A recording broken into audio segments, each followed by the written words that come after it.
How's it, people? Welcome back to the channel and welcome back to the Big Six. Hope you're good. Hope you're well. Feels like ages since we've done one of these, but we are back. Big up South Africa first and foremost. We've got to start with that car. The love over there was crazy.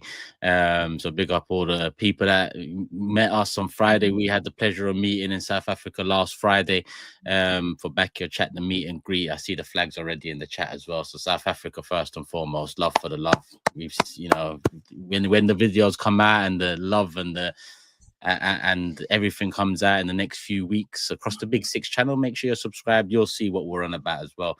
The support out there is mad, not just for the show, but for Premier League football and football in general. So big up everyone over in SA. If you're watching now, let us know in the comments that you was there last Friday. What are you man saying though? All good, adjusted back to life over here? I've still got the blues, to be honest. I was actually having a conversation with one of my friends who's actually South African, half South African, and I was just waxing lyrical to him today about like how good that trip is. And I was like, because normally when you think of African countries, you think of like Nigeria or Ghana, but I said to him, I'm putting Johannesburg on that level when it comes to like everything, food, value for money, nightlife. If anything, it's way more picturesque than Ghana and Nigeria. Way more picturesque. Wicked. Yeah, man. I'm back in that, man. I haven't stopped talking about it since I come back. You know, like a kid. You know, when kids gone to like a party and he comes back and tells everyone, like, you know, I feel like that, man. I'm not gonna lie to you. Everyone that keeps asking, how was it? You know, just think, I have to, like, you don't want to exaggerate. You just want to tell the truth. You don't want to hype up something when it's not worth hyping up. You just want to literally tell the truth. And the truth was, I think we all agreed it was the best trip we've been on. I think we all said, like, in terms of the overall package, you know, the people, the welcome, the weather, the food. Like, if you know what I mean, innit? If you roll it all into one, it couldn't have been better. Yeah. It couldn't have been better. It clears. Apologies to our New York and LA fans because we had good times there. But honestly, that South Africa trip clears those trips out of the water. Like, clears it, bro. It's not even a competition. Yeah. Honestly. Yeah, amazing, man. That we met. And the Backyard Chat was just unreal. And like you say, the place was amazing. Couldn't believe we don't how want to give cheap too much away, but yeah. Couldn't believe how cheap it was. Couldn't believe how much everyone wanted to help us. Couldn't believe how much people knew who he was. Literally mental. And like you say, the welcome we got, you know, Super Sport, big up Super Sport, but especially big up Mo, the guy that looked after us from the second 100%. we got off the plane to the second we got on the plane. Mo was a legend.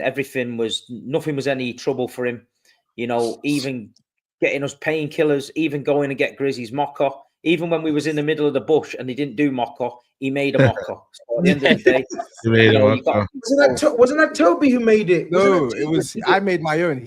So Mo made your mocker, bro. No way. Yeah, Mo made your mocker, bro. Ah, bro, Mo made your mocker, bro. Mo is a gent. That is sick. You're right. Steve's right. We were out in the forest and I wanted a mocker because I was grumpy if I didn't have it. And these lot saw my face and they came back with fucking some mixture of something. And I said Toby made it. Mo made it. He's Big Six alumni. Like, he's certified for life. Whenever that guy comes to London, all he needs to do is just give me a call. You're sorted, brother. Honestly. Legend. Trust me, 100. I'm glad you mentioned Big Mo. up everyone, man. It's mad. Mo knitted it together and the community showed up. But I can't wait for the footage to come out because, like you lot said, like it's the best trip we've done, the most support we've received, the people, the food, the love, Super Sport.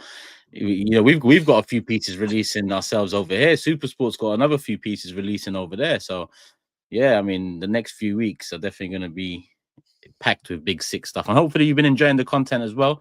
We've been dropping one piece of content every week for the last at least month now, so the consistency's picked up there as well. I see you lot supporting, so big up if you've seen the Robo Keeper vids or the Start Sub Sell vid that's come out recently, or any of the debate vids. We're trying to bring some more consistency to that part of it as well. So big up SA, love for the love. Big up the community as always, love for the love. Once the content comes out, you can let us know what you want us to do next, where you want us to hit up next. and we'll keep an eye out in the comments and the support and the love, and we'll hit up what needs to be hit up moving forward. So yeah, hit the like button, people. Make sure you subscribe. Matisse will be here soon. Obviously, Chelsea were playing. He didn't. He didn't inform us that he was going to review the show, the match that no one even bothered going to. There was like 10 people there. Nobody even watched it. Nobody even watched it. What? I watched. To be honest, I watched the game. It's the first one I've watched, and it was fucking crap. Like LAFC, if they could finish, you know, it'd have been a different game. But it was fucking oh my god, terrible. they had chances. They did. They had proper chances though. Like I'm talking, like some guy twisted Cucurella in the box, and all he had to do was slide past the keeper, and he smashed it about 8 foot wide. It was just proper bad. What was he reviewing? Can someone? What was he reviewing? I don't know. He's won a game, man. He's won a game. He's won a Conference League, so they're like, he's excited and that, you know. And that's probably one I'll miss. But big him up though, man. Go if you want to see the review for it, people, go watch the review for it. Chelsea 2-0. When you lot playing, Steve? We're Wednesday. We got someone from Team Wadi Dad or something from Morocco. No one's asked till it gets late on the stage. If it gets to the big boy section, when you're going to get some good games in that. But that was a good game, though. PSG Atletico was PSG. No, it was a great game, man. It wasn't a good game. It wasn't a good game. I locked off once they went 2-0 up. No, but what I mean, like, watching PSG is still a joy. Like it wasn't a dream. It wasn't a fluke. They've continued. They want to win this as well. They want to win everything. It's just one of them things. But if it shows you, we've had debates about is football dead and shit, and basically they're so out of touch with the world. They're so out of touch with modern football at the minute. It's unbelievable. You know, they take it to America where no one's asked. The stadiums are empty. You know, there's plenty of continents out there that haven't seen great level football for a long time. We just visited South Africa. We all said, you know, since Nelson Mandela passed, a lot of Premier League teams and stuff don't bother going to South Africa anymore. You know, you look at the fans there, they're the ones that turned up for us. And you can see how they're just desperate for football. They've got to move it around a little bit. They've got to move these tournaments around. It stinks, man. The hospitality sections were full tonight, but the normal the stands were just empty, just gone. £3.80. Inter Milan game the other night, they were giving students tickets £3.85 for free tickets. £3.85. They tried charging us £400 City for the group games and stuff. Then they dropped them down and that. So it stinks after a long season as well, man. Yeah, this Infantino guys, you know, has it really changed since the Sepp Blatter era? When you see what's really going on in football, man, it's crazy. I mean, look at the reception to the Qatar World Cup, and you're right about Africa and South Africa. Now we've seen it for ourselves. That why doesn't it get spread out more? Even the next World Cup, isn't the next World Cup in Morocco, Portugal, Spain, Canada, Europe? Oh, the one after that, Uruguay, like, what's going on? Like, there's more than enough space in certain countries to get it done in that country. 100%. Why are we spreading it all over the gaff? That was part of the charm. The City fans I know have gone over there now, and they're hanging about, but they don't know, depending on where they finish in the league, they don't know where the next game's going to be. So they're literally hanging on, and then it could be like, oh, it's wherever, Orlando. So then they've got to then try and sort out an internal flight to Orlando, which you know what it's like. Ticket prices and hotels go up and all that. They don't give a shit about the fans. It's all done for TV and things like that. It should be in one place, you know what I mean, in one area, and just, you know, you should have it all mapped out where you know where you're going, you know what I mean? Like we looked at it before a few months ago, because you know, ideally we would have hit up a few of the games, but Man City's first game here, and then Atlanta next, which is like a 6-hour front, and Chelsea fly the other way, and it's just you can't follow you can't follow the team unless 100% you're willing to put bags. And the kickoff times are mad, like 3 p.m. in America. Like people are working, man. So it's like it's bizarre. Honestly, it's bizarre. As soon as they turned it on, they said, "We've been interviewing the fans." They said to this American fan, "Well, how long have you been a Chelsea fan?" He went, "I've been a Chelsea fan since the dark days. I've watched great players like Fernando Torres." And then that was it. He stopped. And I was like, wow, you're a fucking dick. And I just thought, yeah, that's why people just fucked. But He stopped it's what that it is. Torres. The dark days. You know what though? It's Steve made a really good point as well. The LA fans are quite good over there as well. The LA fans are they're probably the closest you're going to get to sort of European style fans. And even they had a little section behind the net, but there was only probably about 3,000 or 4,000 there, you know. So, and that's in their country, so even they can't be asked. The thing is, the idea of doing a tournament in America is better than the reality, because the idea is like it's America, it's glamorous. Oh, imagine playing in Miami and stuff. But then the reality is you got not just not just the big time zone difference between the UK, which is the core of the all of the UK teams and the European teams. You've got a big time gap there, but then you've also got big time gaps in America itself. You could be in one state and it's like 5-hour gap versus another state. It's 8-hour gap versus another state. It's 6-hour gap, and it's so big. But to Steve's point, you're traveling from state to state. It's expensive, man. But It's check flipping that out. expensive. So check that out, and I agree. Nothing is attracting me to go. You know, if it's attracting me to go, I'm like, fuck knows, might bite. If you get through to the final, I might end up biting a bullet and going. But other than that, can't be asked. No, but what we chat about the audience and the fans, and I agree. Yeah, nightmare and whatever, blah, blah, blah. But these players, guys, after grueling seasons for their clubs, are doing this now. How do like City fans, Chelsea fans, who else? What other English teams in it? That's it. Whoever. But even PSG and Real Madrid's players, whatever, how are they going to attack their domestic seasons after this, man? They're going to be battered by Christmas, man. Yeah, and on the World Cup year as well, and they're going back to do it next year as well. Oh, there's no rest. There's no rest. There's no rest. It was it's just mad. It's like I say, it's one of them things, and maybe they're going to build it up, and maybe in a few years' time, it might be one of them competitions where everyone's buzzing. But they seem to have spent a lot of money on it. They had big adverts before the game, or like Budweiser, you can drink in the stands and that. They met in the World Club Cup, and then it all come on, and there was no one there. The stadium's empty. They've done this razzmatazz entrance where they shouting the players on the pitch, "Cole Palmer," and they're all walking out. It's proper fucking cheese. I can't stand that shit, mate. I can't stand it. People can say what they want. I'm an old school fucking British fucking football heritage twat, right? And I want hot dogs, pies, pints of piss flying about there, a bit of a scrap. Oh, disgusting, bro. Proper tackles on the pitch. I don't want Mickey Mouse waving a fucking USA flag at me when I've spent £400 and some dickhead next to me talking about Fernando Torres eating popcorn. I'll shove it up his ass. That's what I don't like, yeah? So you might like that over there in the chat. So you go and spend your money and watch that. But I don't want to watch that shit, and I'm not eating candy floss while I'm watching Ryan Cherky. Imagine. You know what I mean? Imagine Steve with a candy floss. Bro, that's turned up in Paris Saint-Germain away in the away end with a bucket of popcorn.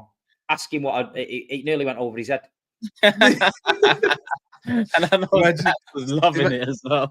Imagine Steve at the stadium and he's like, "Oh, can I have a hot dog, please?" And they give him a corn dog. Corn dog, yeah. Nah, you know them hats. You know them hats they have out there, yeah, where it's like the drink and the straw. Oh yeah, the drink that you get. Yeah. You drink in one bit. One of those.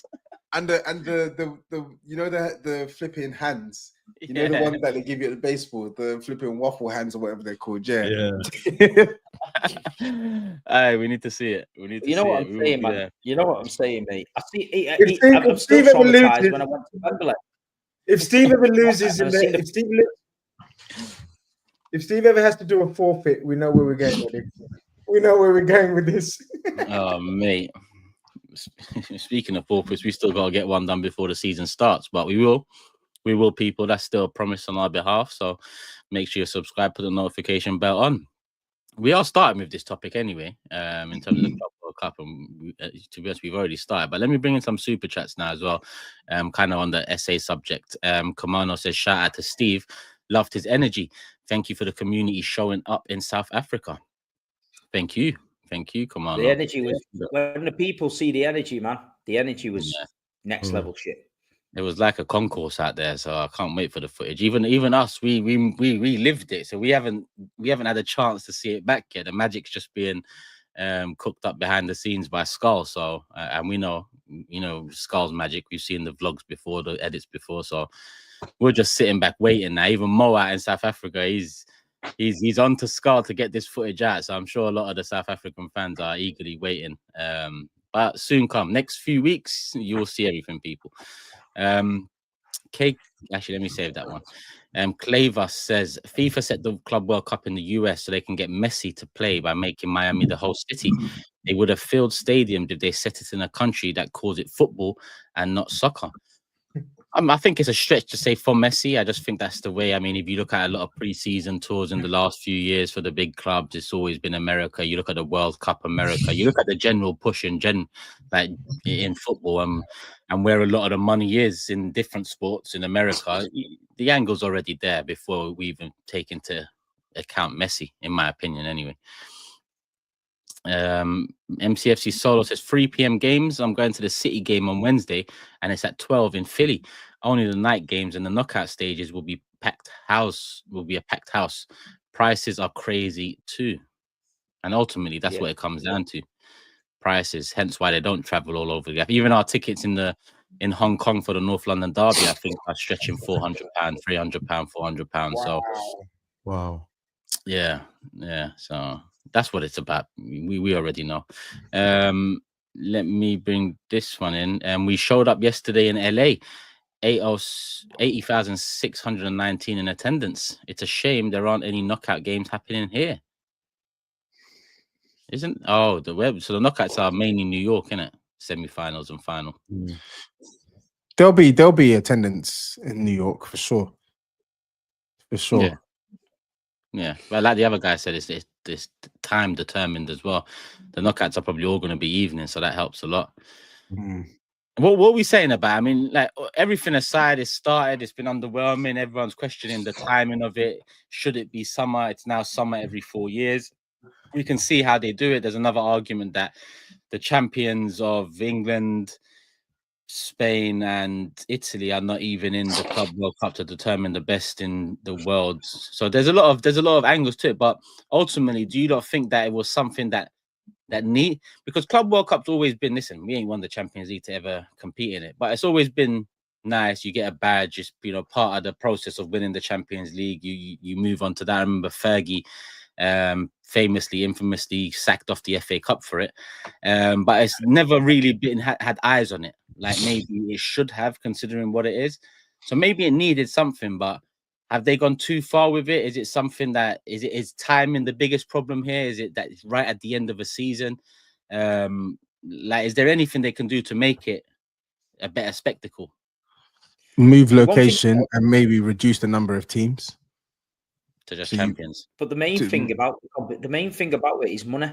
And if in England you've got financial fair play, so say City or Chelsea go and win that this year, that's another 200 million on top of their revenue for that season. So instantly, you're talking about financial fair play. Is it fair? Is it fair that a team can potentially earn another 200 million on top by playing in that competition? So I don't know. There's a load of madness to it, but it's a money-making scheme. I'm sure the teams, they're doing it for the dough. They can go to pre-season anywhere around the world and probably earn 50, 60 million, but the potential to earn 200 million is too good for them to turn down. They're going to do it. And you consider if that's the winnings for the teams, imagine how much is actually being pumped into it and getting pumped out of it in terms of money. Because you are right, it says about nearly 200 mil. Some teams would get if they get all the way to the final. So can you imagine the money coming in from the sponsors and the investors over that side? They're raking it in. Even Infantino has been, a lot of people are looking at him funny recently. He released something with Speed. I think it was breaking news about Ronaldo. I forgot what it was, but he's been doing little things like that some people will argue, it helps the sport. It's more, more eyes on it, more. But some people are saying, as the leader of FIFA, is this something that you should be doing? And I probably lean more towards that than anything. But Matisse, you're done. You've reviewed it. Yeah. What are you telling me? No, it was all right. It was decent. Obviously, it was a shame to see the turnout, but that's what happens, I guess, when you put a game on at 3 o'clock local time on a weekday. That's what a lot of the Americans were saying in the chat. It's not a great time. And then on top of that, obviously, LA are not playing in their home state, so that doesn't help at all. And I also don't think the tournament being in like 10 different million locations doesn't help either. If you would put it in a spot, if it was just, you know, stuck to Miami, everybody can just get their accommodation. Everybody can fly to this one spot. All the fan parks in one area. Everybody stays there, treat it as a holiday.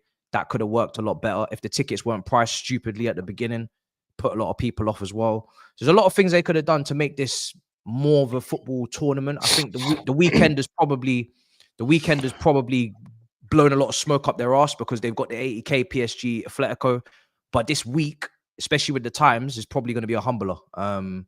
It's going to be a humbler for them. So, but yeah, in terms of the game, we was kind of in second gear, man. We was in second gear. I think we need to manage ourselves probably because the Premier League is unforgiving and this is not a proper pre-season for us. So it's a competitive tournament. There's a lot of money, but at the same time, the players need rest. Some players like GYÖKERES have been playing every game since, you know, last Euros, got to the final, won Nations League, every Premier League game. No backup for Conference League, no backup here in this squad. And then some players should be fresh and they should be playing better. So it's a mixed bag, but I'm just happy we won the game, to be honest. Would you rather be in it? Like if you could have been offered the chance not to be in it, have a normal preseason, would you rather not be in it, or are you happy that you are in it? I mean, I'm happy to be in it if we're going to take it seriously and we're going to try and win, which is difficult to tell right now, especially with the first transfer window. It wasn't great. We did improve because obviously we got Santos back, we got Delap, but we didn't get the keeper over the line. So it's a bit difficult to judge how serious they're taking it. Some people are saying it's a continuation of last season. I don't really see it as a continuation of last season when you got new players in the squad. You know what I mean? For me, it's a new season. So if we're taking it seriously and it helps our finances, I'm here for it. If you're not taking it seriously, then I'd rather not be there, of course, because then you may as well just focus on Prem, focus on next season. Next season's gonna be tough, man. Champions League, it's gonna be tough. I genuinely, I was saying just before you came on, I genuinely, this is why I think City and Chelsea will have a very awkward start. I genuinely think this will affect your preseason. That's why I asked, because some people are saying silly question. I'm not asking about, obviously you'd rather be in things, but the impact, if you go all the way, I think it finishes around July 16th. And they likely will. Man City, Chelsea are the stronger teams in it. They'll get to the semis, at least the quarters. Do you know what I mean? Or 4 weeks off the season with a holiday for the players. How are you gonna start the season? So mad. Yeah, I mean, we could get PSG in the quarters if we both top our group. So that might be a problem for us. Yeah, so right. Yeah. So look, we'll see. I don't know how they're going to do it, but I think the manager already said that they could do with a month off after this tournament. If we're being fair to the players, like in terms of rest, recovery, holidays, they should be getting a month. It's because Nations League just finished, isn't it? It's not like they've had any breaks. So I don't know, man. Let's see how they manage it. But even the international friendlies, why were they getting played the other day? I don't understand. It's too much. It's too much. They're trying to make the Nations League. They're trying to make they're trying to throw friendlies out the window and just trying to make a tournament out of everything now. That's essentially what it is. Scott here says, or Scap says, sometimes it feels like UK fans hate the American fans when we are waking up early for games and flying to the UK for the teams we love and support. Love you guys. I don't listen to the subject of it being in America and the way it's set up is nothing against the fans. It's nothing to do with you in terms of the perception of the tournament. I just think it's all over the gaff. As Steve said, Matisse said, 6 hours flight from one group game to the next group game, and we're just talking group games here. It is crazy. So it's nothing to do with the fans. I mean, I've been over in LA, the time difference. I've been in New York, Washington, and I see the love for Premier League football all over the gaff in America as well. So there's definitely a big market out there. It's just, as billionaires do, as the big businesses do, they want to maximize and take the piss as much as they can rather than produce a show for the ages. And I think that's where they've gone wrong. It's too all over the gaff. Neil says, as an American City fan, I'm happy to see them live in Philly. but it's so poorly planned and taxing on players after a grueling season. Hashtag MCFC. And that's part of it as well. As an American audience, it's been growing over the years. Wouldn't you want a product that's placed a bit better rather than at the end of a grueling season that's kind of a wind down for the players? Does that make the tournament what it should be when it feels like a wind down? So many factors to it. It's nothing to do with the fans. James says, as an American, this tournament is a dream come true for those of us who have never had the chance to experience what some of you take for granted regularly. It means everything for some of us here. 100, I mean, even pre-season games, I've seen how much it means to the American fan base over the last 3 years, from Orlando, like I said, New Jersey, New York. We don't take it for granted. It's our league. We're English and we're watching the English Premier League. You've got your own league, the MLS. Go and support fucking Seattle Timberwolves or whoever it is, innit? If you don't like it. You know what I'm saying? You can't start crying because, you know, as if you are done to. You've got football there. You're not poverty stricken. Go to South Africa and have a look at what they're starving for Premier League football, man. Yeah, there's support out there for Premier League football. Yeah, like we said about South Africa, that sometimes the loudest get most eyes, or the richest get most eyes, and these days that's what it tends to be. Wherever the money is, whether it's international tournament or club football, that's where they're trying to go.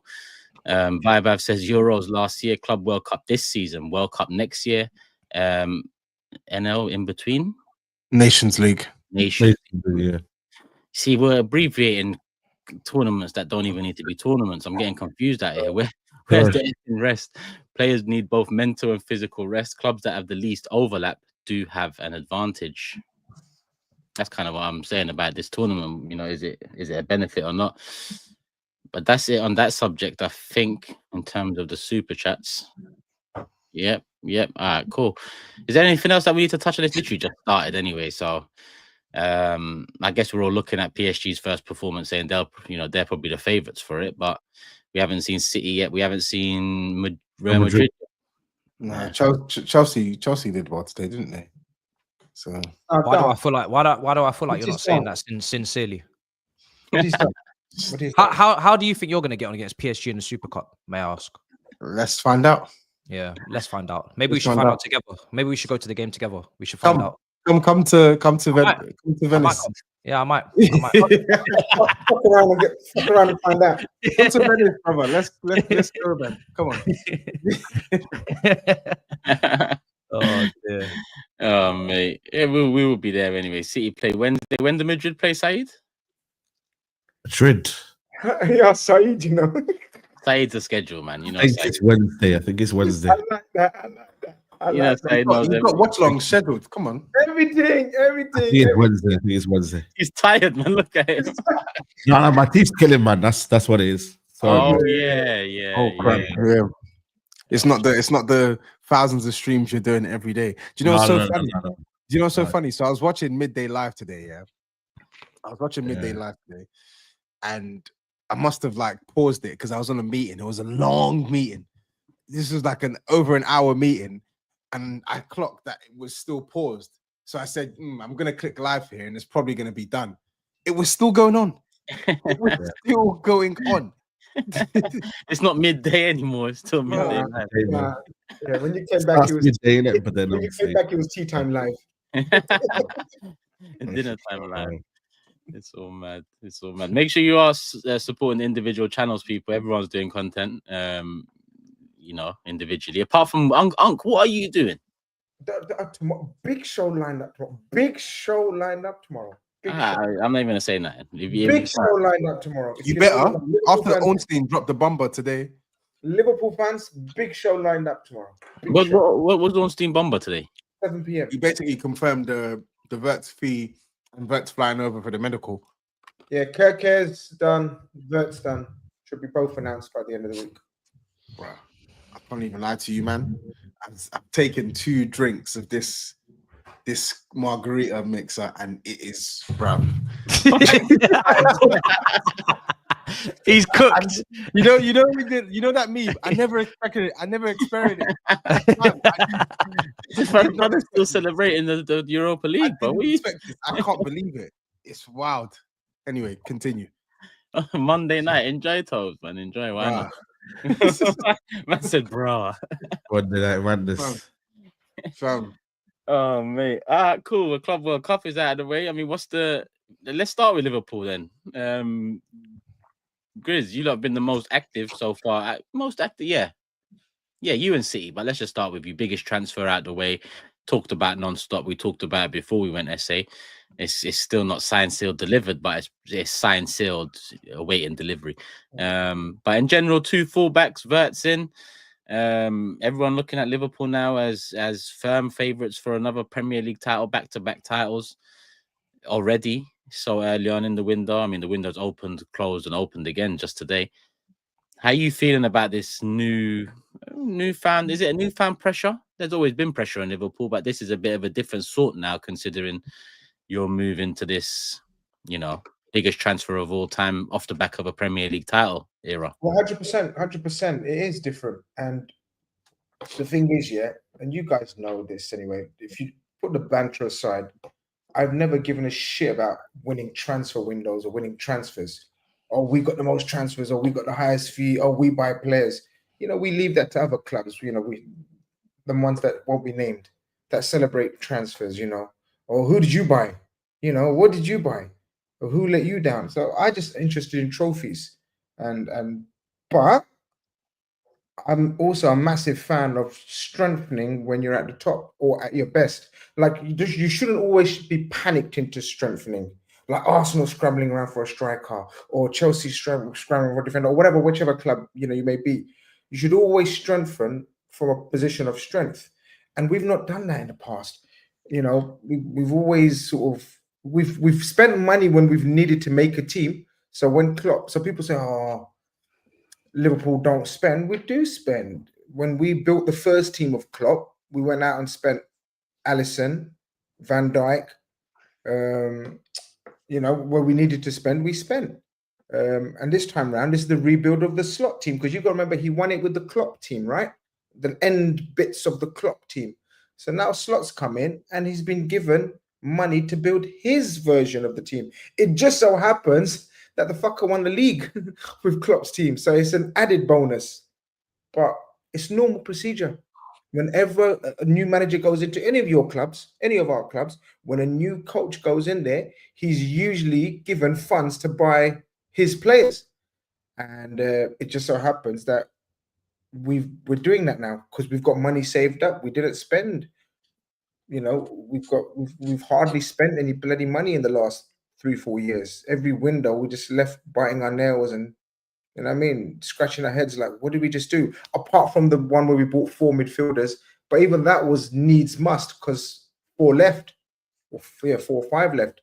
Fabinho, Henderson, Keita, Milner that season, and then we bought Szoboszlai, Gravenberch, all the mans, Endo.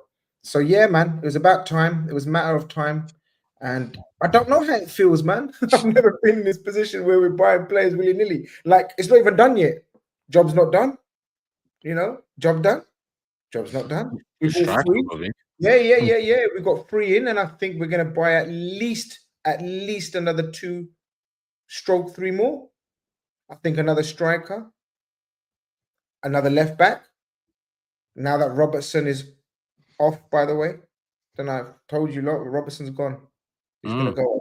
I think he's going to go, and that's mad. That's a bit out of the blue one. I'm not going to lie.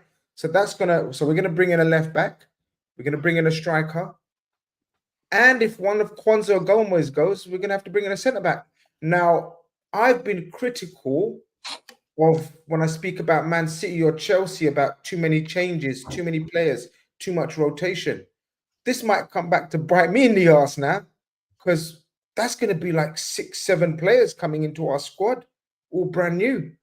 But it's exciting. I'm not going to lie. There's a little bit of kid element in me where it's like, yo, transfers, yeah? Okay. We're buying players. So I'm excited, but I don't know how I feel overall, though. 6-7 players in your first team, probably, I don't know if it's a bit too much, man. I have to keep the consistency. I say to Chelsea fans, I say to Man City fans, I've got to keep consistent. I'm not sure how it's going to all pan out when you have 5-6 new players. But let's see how it goes.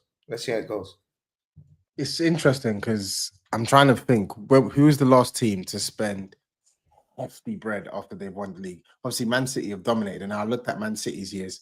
So when they won it in 2017, 2018, they bought Mahrez. When they won it in 2018, 2019, they bought Rodri.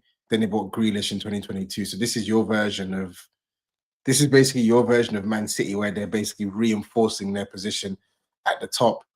And for me, I know we said it on Supersport, but I'm actually intrigued to see how the Premier League goes, because we've never actually seen Liverpool strengthen whilst they're in a position of power. Yeah, it's always oh, you're always strengthening after we the fact. must.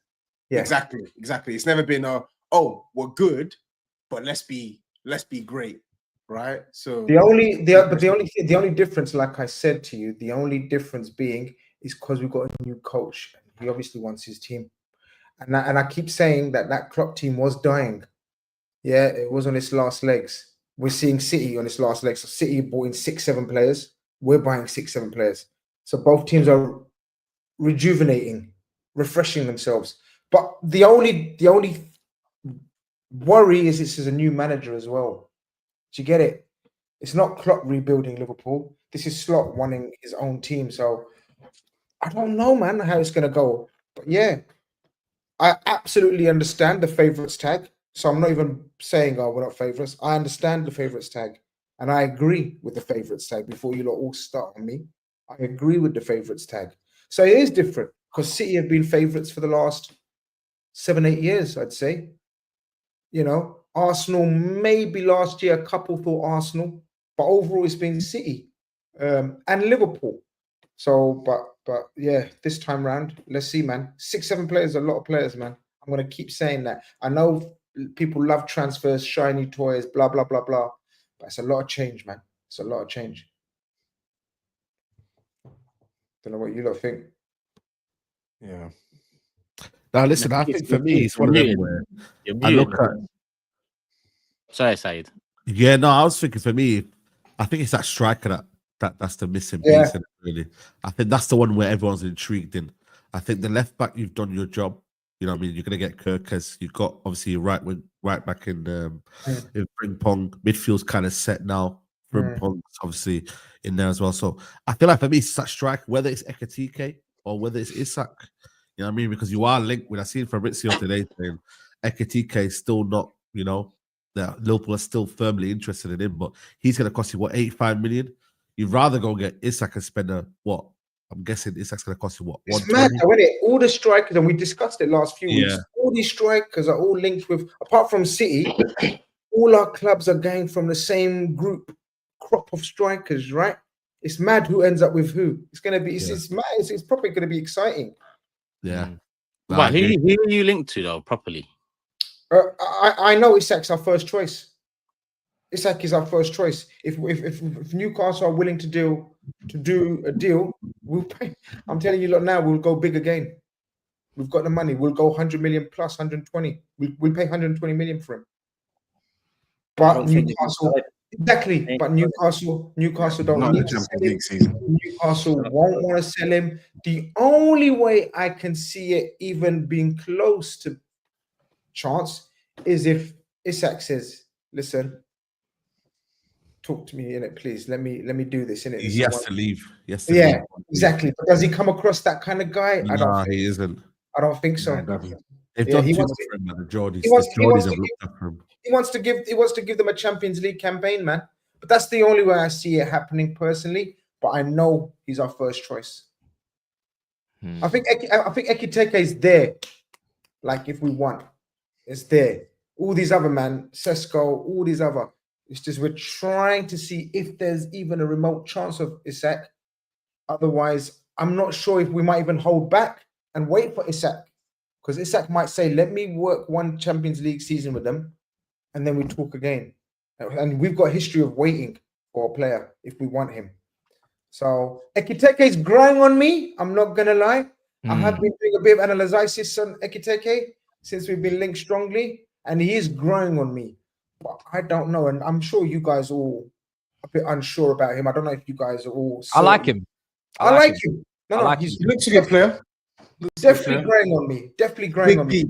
It's big. But The money is just ridiculous, man. I was going to say, 85 million. I would not pay more than 60 M's for him. No chance. But you know what we say? It's even a lot as well. We say this, and it's true. Like the money is getting ridiculous now, but like I feel like the money is going to be ridiculous for the majority of players that people are signing now because of the shortage, because of how small the pool is. The money that you're going to pay for what you would consider not even an elite striker, a good striker, you're going to have to pay a premium. So, okay, yeah, you're paying through your nose, but is it not better for you to just bite the bullet, pay through your nose, and you have that talent on your books, and then they bang and they contribute to you retaining your Premier League title? I used to be a big, and I still am going to do it, depending on how ridiculous the fee is. But in all honesty, as ridiculous as the fee is sometimes, if that player is going to really improve your team and solve a dying problem, right?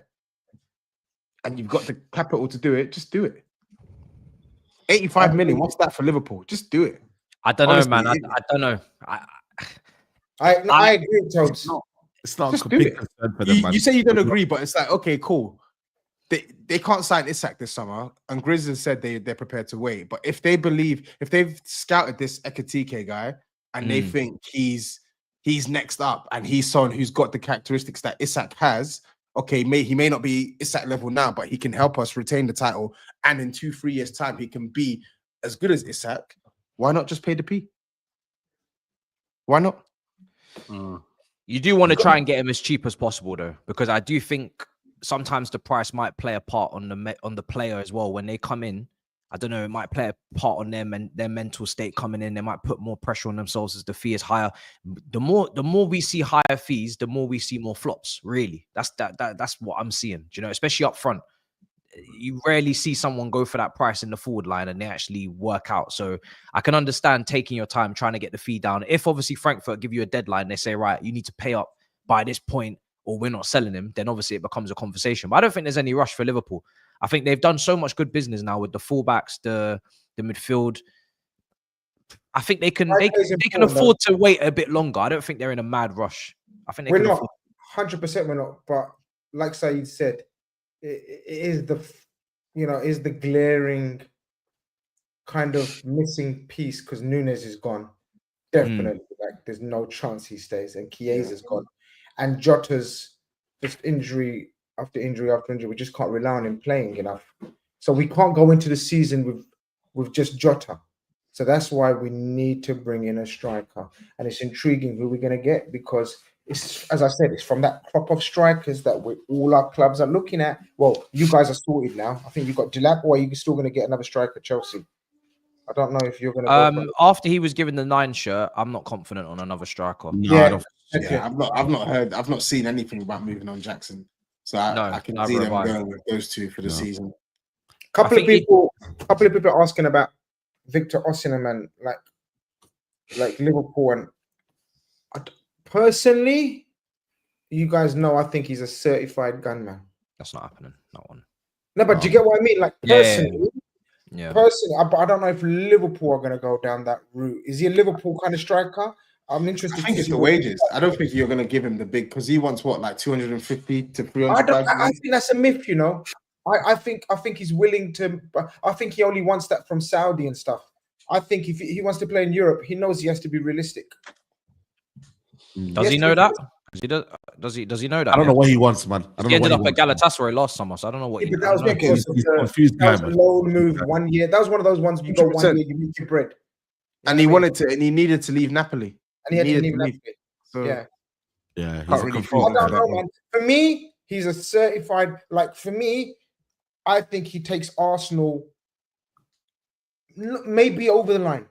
That's what I think personally. That's how much level I rate him because he's just he's just 20 goals, 30. 20 goals. They got ŠEŠKO for that. No, I'm just saying. But I don't know if Liverpool stylistically works with Osimhen. I don't know. Stylistically, you try. I wouldn't even want United to get him. Pour yourself another glass, man. You're losing it. Al Hilal are meant to be coming back with another bid, Chris. So yeah. I hear that. they're meant to be coming back Al Hilal again, so No, but that's what I'm saying. He's asking those wages. He's asking all those Saudi clubs. He's not going to ask Premier League clubs, European clubs, because he knows. You know what I mean? He has to relax the ball a little bit, man. What are you doing? What are you doing? No, I think he would. Like, I think it's a bit. Football's weird now, man. You know, you got strikers that are out there that have bagged 20 goals, and people are talking more about fits and profiles and characters than they are quality nowadays. So it's all over the gaff. But I think if you're talking about his worth, he's bagged 20 plus in multiple leagues now, albeit less than last season. He's won titles, he's scored in finals.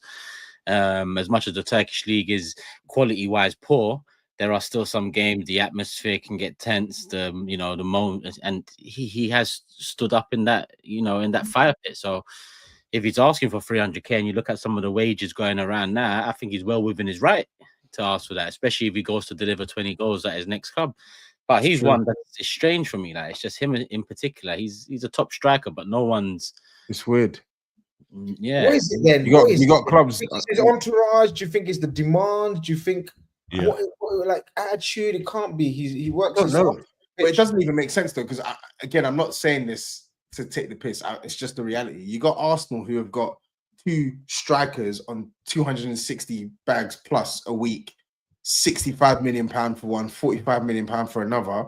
But signing Osimhen is the end of the world. It doesn't make sense. No, I'm being dead serious. It doesn't make sense. I don't think Arsenal, I said this before, they've fucked themselves putting those 2 players on that money. I don't think they can add another 250k a week striker to their books. Jesus is not leaving because of the injury. Havertz is not leaving because he's Arteta's golden goose. They're not signing another striker on that money because that looks terrible on the books. It just doesn't look good. So the other clubs, fine, but not Arsenal. It's not happening. That's why they're looking at ŠEŠKO, because the wages are lower and you can make it make sense. It's got Man United written all over him, you know that. It's potential, isn't it? They're I don't think so. I don't think so. No, if you had money, actually, you're broadcast as well. Yeah. I just don't think he's coming to you. No, you are. If this was a couple of years ago, if this was before Scruffy Jim's time, I think he's got Man United written all over him. Yeah, but Scruffy Jim's gone a bit tight now. You ain't gonna pay now. I'm not just getting involved in it. I think he just wants to go Al Hilal. I think they're just trying to sort it out. He doesn't. I don't think he does, SAEED. I don't think he wants to. He wants to stay in Europe, but if he's saying, if I go to Saudi, you give me £1 million a week. He's just he's trying to rinse it, and fair play to him. PSG don't want him. So PSG don't want him. So let's look at the actual top clubs in Europe. Juventus, Bayern got Kane. City got Haaland. Yeah. Chelsea could do with him. Yep. United could do with him. Yep. And Arsenal could do with him. 3 clubs that come to my head. Arsenal's not going to be the right fit. You would see. Arteta's not. Arteta's not dealing with his personality. Not a chance. Exactly. So let's rule that out. So that's not happening. What's his personality though? I don't. He's a big character. He's a big name. He doesn't deal with his players. Not necessarily a bad thing though, is it? Yeah, I'm not saying it is, but Arteta's not dealing with him. He didn't even deal with Guendouzi. He's not dealing with him. It's not happening. You can see everybody's bringing in. He's shy. He's not bringing in no big character. Someone that will talk, tell him something. Yo, I don't. He's not gonna bring in that. It's not.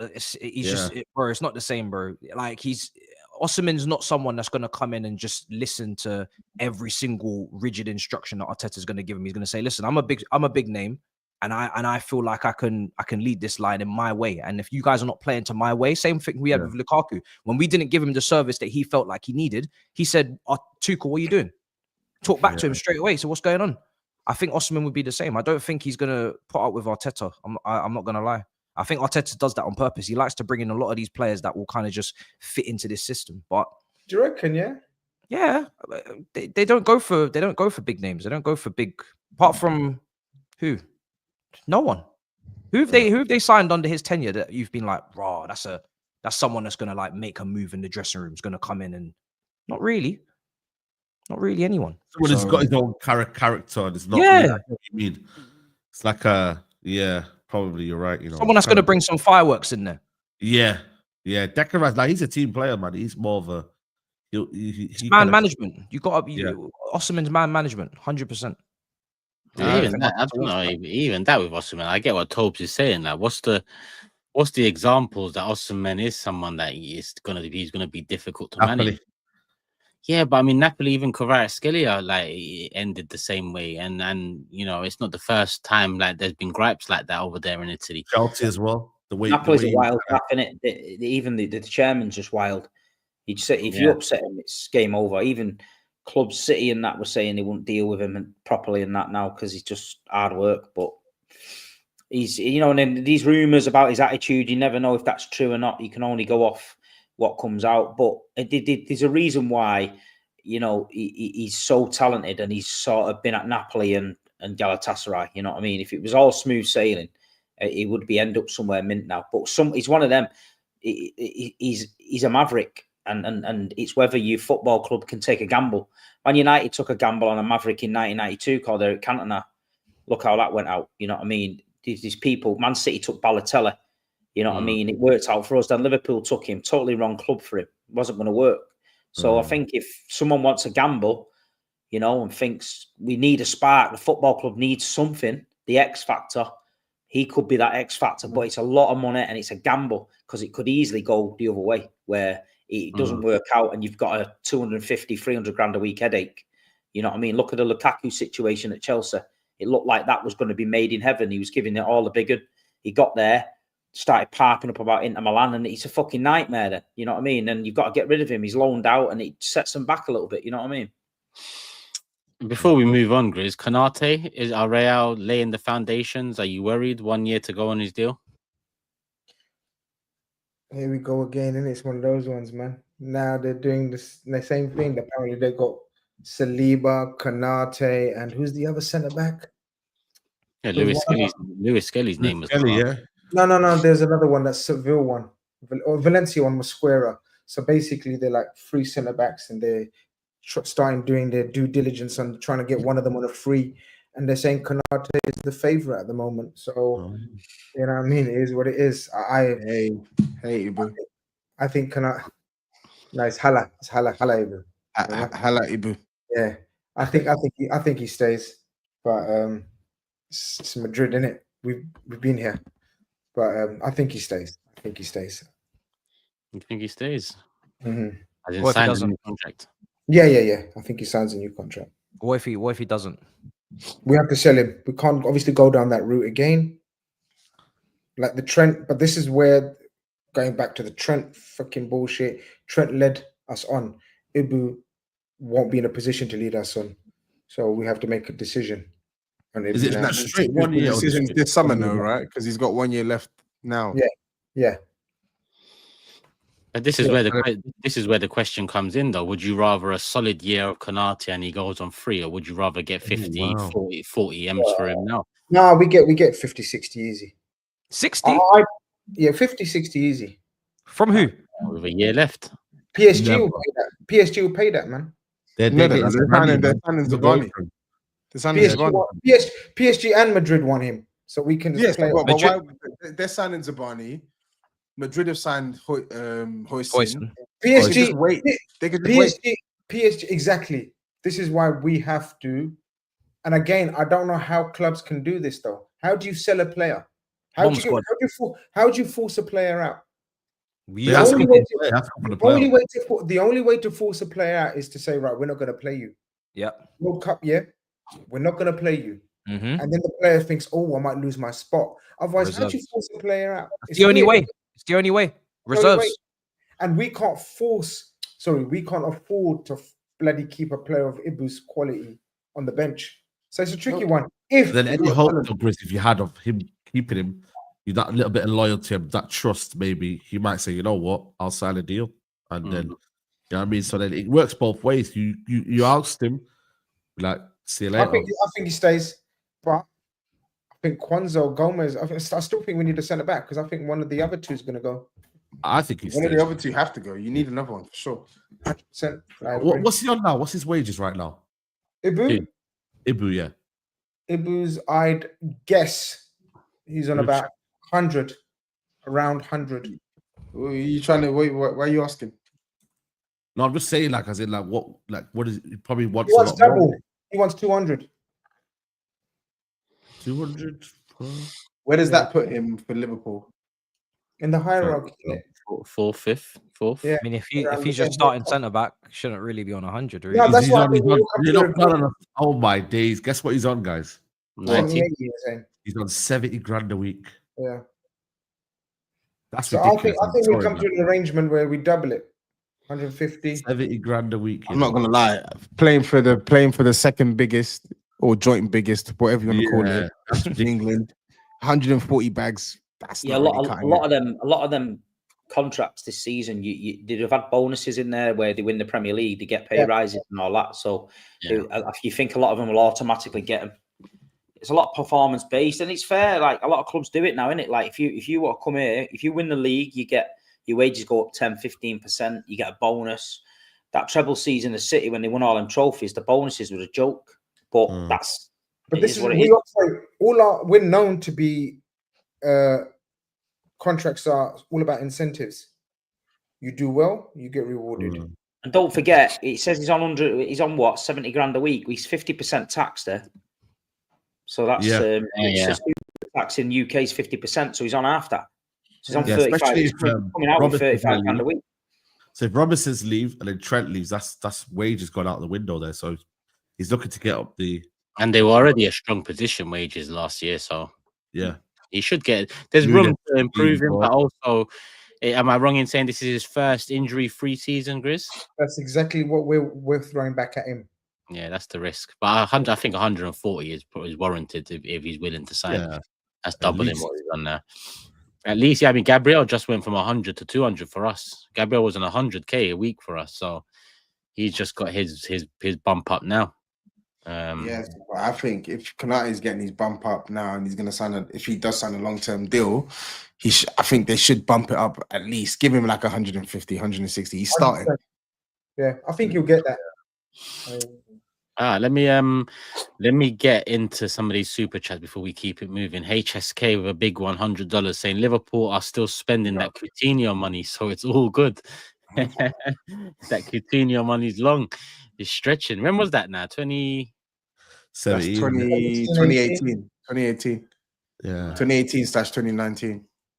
Yeah, mad. No, 2018, sorry. Was it January? January 2018. January. Yeah.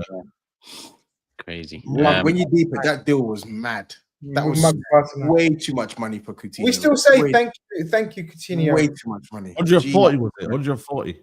And straight away we brought Van Dijk and Alisson with that bang. Also, floundering come the end of Messi's career. They did Griezmann, they bought bare rubbish. Yeah, man. Dembele was it 110? Dembele 110. Yeah, they were just blowing money. 140. Griezmann 100.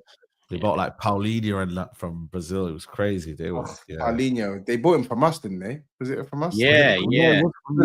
We sold him, and then they bought him from the team that we sold him to. Was it a Greek team or something? No, I can't even remember. Atama was moving mad. I can't lie. Yeah, that era was. They found their feet though. A few years later. KK says WIRTZ only wanted Liverpool. Kirk is refusing to talk to other clubs. Only Liverpool. Slot Aura back on our perch. Grizz, rumours Ekitike also waiting on Liverpool. Yeah, Kirk's family just basically announced the deal today. His parents and everyone, they said they're mad. They're so mad for it. It's unbelievable. It's like he's saying we're only, and apparently he's a Man United fan. Can't blame him, to be honest. He's like, we're only interested in Liverpool. We're not entertaining anyone else. And it's a matter of just announcing it. Small details, personal terms, all agreed and everything. And as I said, I believe Ekitike is like, if we want to do Ekitike, the deal's there. Bang. He will come straight to us. Forget anyone else that's interested in him, like Man United or Chelsea. He won't go to them if we're in for him. But it's all about what we have to choose which one we want to go for. If we're going to go for a striker, or we might wait for Isak. If Isak says, let me have one more year. So it's exciting either way. It's intriguing either way, which way we choose. As I said, Ekitike is growing on me. I have been watching him, and he's got a bit of, Isak in him. It's got a bit of young Isak in him. It's mad, but he's not young. He's 25, I think. I think he might be. I don't know. Let me check. He might be younger. No, he's about to turn 23. He's about to turn 23 this month. So you know when everyone we were talking about Isak at Real Sociedad, and then that next step he made. Yeah. At that stage. So it doesn't surprise me. Man. They know how to sell strikers, man, and sell players, man. Them man. Fair play to them. It don't surprise me though, because we said this at the end of the season, you got starting 11 spots that are literally there for grabs. Striker is there, left back is there. So you won the league, best team in the country. You got money. Players are going to prioritize you. If he's actually got a better chance of just outrightly starting for you, if he comes to Chelsea, it's like, oh, do we start him? What about Delap? It's just simple. Starts ahead of Jota, done. Shamar says if you wait for Isak, there might be comp from Barca because Lewandowski is getting old, and if Madrid get rid of Rodrigo, they might want him too. True. Yeah, I think in the next year, I'm sure other clubs will be interested in Isak. Because Barca gonna want. He's right. Barca gonna want a Lewandowski replacement, right? People like they're gonna need next season. They I will. think one more season. They'll need it. 100%. AJ says, as I've said it before, even as a Nigerian, I wouldn't take Osimhen at Arsenal. His off-field attitude isn't what you need at a top club. Top clubs, no. Is this because of the Nigerian national team thing on Instagram as well? Some people Yeah, as well. That's the main thing, isn't it? But they violate. It's a big character. They violate, bro. So, But there is something. There is I can't something. begrudge a player. He is such a top. His record is probably, I don't know, without checking. I don't know. You guys have been checking his stats. I reckon they match up with anyone's in Europe, man. Last 3-4 seasons, no? Yeah. I mean, well, he did dip after the title win season. After the title, he dipped for a season. Okay. And then the dip was still double-digit goals, but it was it wasn't the kick on we all expected. 15, it was 15. If we had Mourinho in his prime, Conte in his prime, these type of managers in the Prem, he would have been snapped up by now. Yeah. No doubt about it. You need a big character, big personality, aggressive, passionate. Yeah, big personality handler. You can't be Maresca's, Arteta's. It's not happening. Not happening. No disrespect, but that's just the facts. It's not happening. Yeah, there's less and less of those type of managers around nowadays as well, so it doesn't help. Pritesh says, was watching Alan Hansen comps as a United fan, only knew of him as a Liverpool legend and for the you can't win anything with kids rant. The man was a maestro. Yeah, why was that on Twitter, by the way? Why was that on Twitter today? Old boys will know. They've been doing the rounds with the Alan Hansen comps. Old Is that boys will what know he Alan said about Hansen. Liverpool back in the day and who they were playing? Is that what? Yeah. He was Alan Hansen was just before my time, but everyone that I speak to at Old Boys says Alan Hansen was a maestro. Yeah, he looked good in the comps. Look good in the ahead comps. of his time. He was ahead of his time, man. We should have more comps from players in the 90s. I actually like it. I think it's good. They should be popping up on the TL often. Keep them Souness comps away from me, though. they are straight ass, bro. I remember. Souness, you know what I want? Souness comps. Dave said it. I want to check out Glenn Hoddle comps. Glenn, yeah, I want a Rude Hullet comp. Glenn Hoddle is a cultured footballer, man. Cultured baller. Glenn Hoddle was ridiculous. Rude Hullet and Yap Stam. Those are the two comps I want. Yeah. You know about Zola, the whole documentary. You know about Zola, yeah? I seen Rude Hullet play for Chelsea at Main Road, sweeper. I've never seen anything like it in my life. Yeah. It was fucking unbelievable. I've never seen anything like it. He was always attacking player, but in Chelsea days, they must have just thought, you know what, let's play him there. And he just ran the whole fucking game. He was his pace. 70 yards, left to right, and it was next level. I've never forgot it. I was only a kid. Played at his pace. Mad. Yeah, mad. John Wesley says, our Coutinho money is out when we say it's out. Number 7 is coming home. Love from Nebraska. Come on, big up the community. All right, cool. Let's move it on. I mean, to the other most active team club in the Big Six so far. I'd say Man City. Not just taking into account January, but so far this summer, you've moved quick for a couple players. Most notably, ŠEŠKO, Nori, and Reinders. All coming in. Actually, are all 3 coming straight into the first 11, or is ŠEŠKO the one that probably fights his way in? Well, with De Bruyne going, there's a gap. Depends where he wants to play him.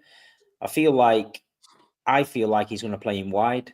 I don't know why. I just see him coming off the right or something. I feel like the midfield might be Rodri, Reinders, and Mamouche in a 10, playing behind Haaland, Doku on the left, Cherky on the right. But then it gives his options in it. I feel like he needed a spark. We've seen the last few seasons, it's become a little bit slow, predictable. The teams are getting wise to what we're playing. They're just passing Haaland along the back four and keeping it tight. And we've had nobody that can pick the lock.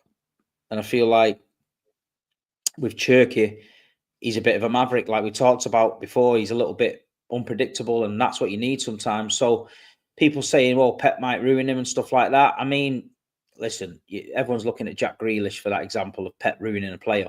But the amount of players he's improved over the years that we've seen has been unbelievable. So I don't quite get that narrative, but he's freshening it up, and we needed to. And I know Grizz said he thought City would struggle. I disagreed with it. I don't think we will. I feel like the standards at the club are that high that we're not allowed to struggle. If this season is classed as a struggle, you know, we won one game in 13 and we finished third. What was we off Arsenal? About 4 points or something. So it's not that bad, really. But I don't think we're going to allow it next season. I think City's going to hit the ground running. There could be some more players coming in as well. We just have to get them over the line for the World Club Cup. And it'd be interesting to see the lineup. There'll probably be a meltdown on Wednesday when he starts Gundogan and fucking Kovacic or whoever in midfield, and everyone will kick off. But it's an interesting season, like you say. We can't let it slip from what we did. We've got to be in with a shout for the title. We need to put pressure on Liverpool and go for it. But I mean, from a business point of view, the signings are relatively cheap from the way the market is at the minute. They've pulled the trigger on them early doors. We've not signed a left back since 2017. Since Mendes, he's always putting, round pegs in square holes. And you've got Josko Gvardiol was bought as a centre back and's played majority at left back. Nathan Ake is a centre back, plays at left back. So it's going to be interesting to see if it's Ait Naori at left back, Gvardiol, Ruben Diaz, and I believe he's going to use either a Kanji, Cousinov, or Nunes as fullback. I don't think he's going to buy a right back. So I'm interested in, because you say there's more signings coming in, but you've added 2 in midfield, 1 at fullback. So I'm assuming the other signings you're going to see maybe a right back, potentially a goalkeeper, because I don't know what you're doing with Edison. And is there maybe room for 1 more in attack? I mean, if he gets a right back, you've got to look at where's he playing the other. There's a lot of players, and where does he play them?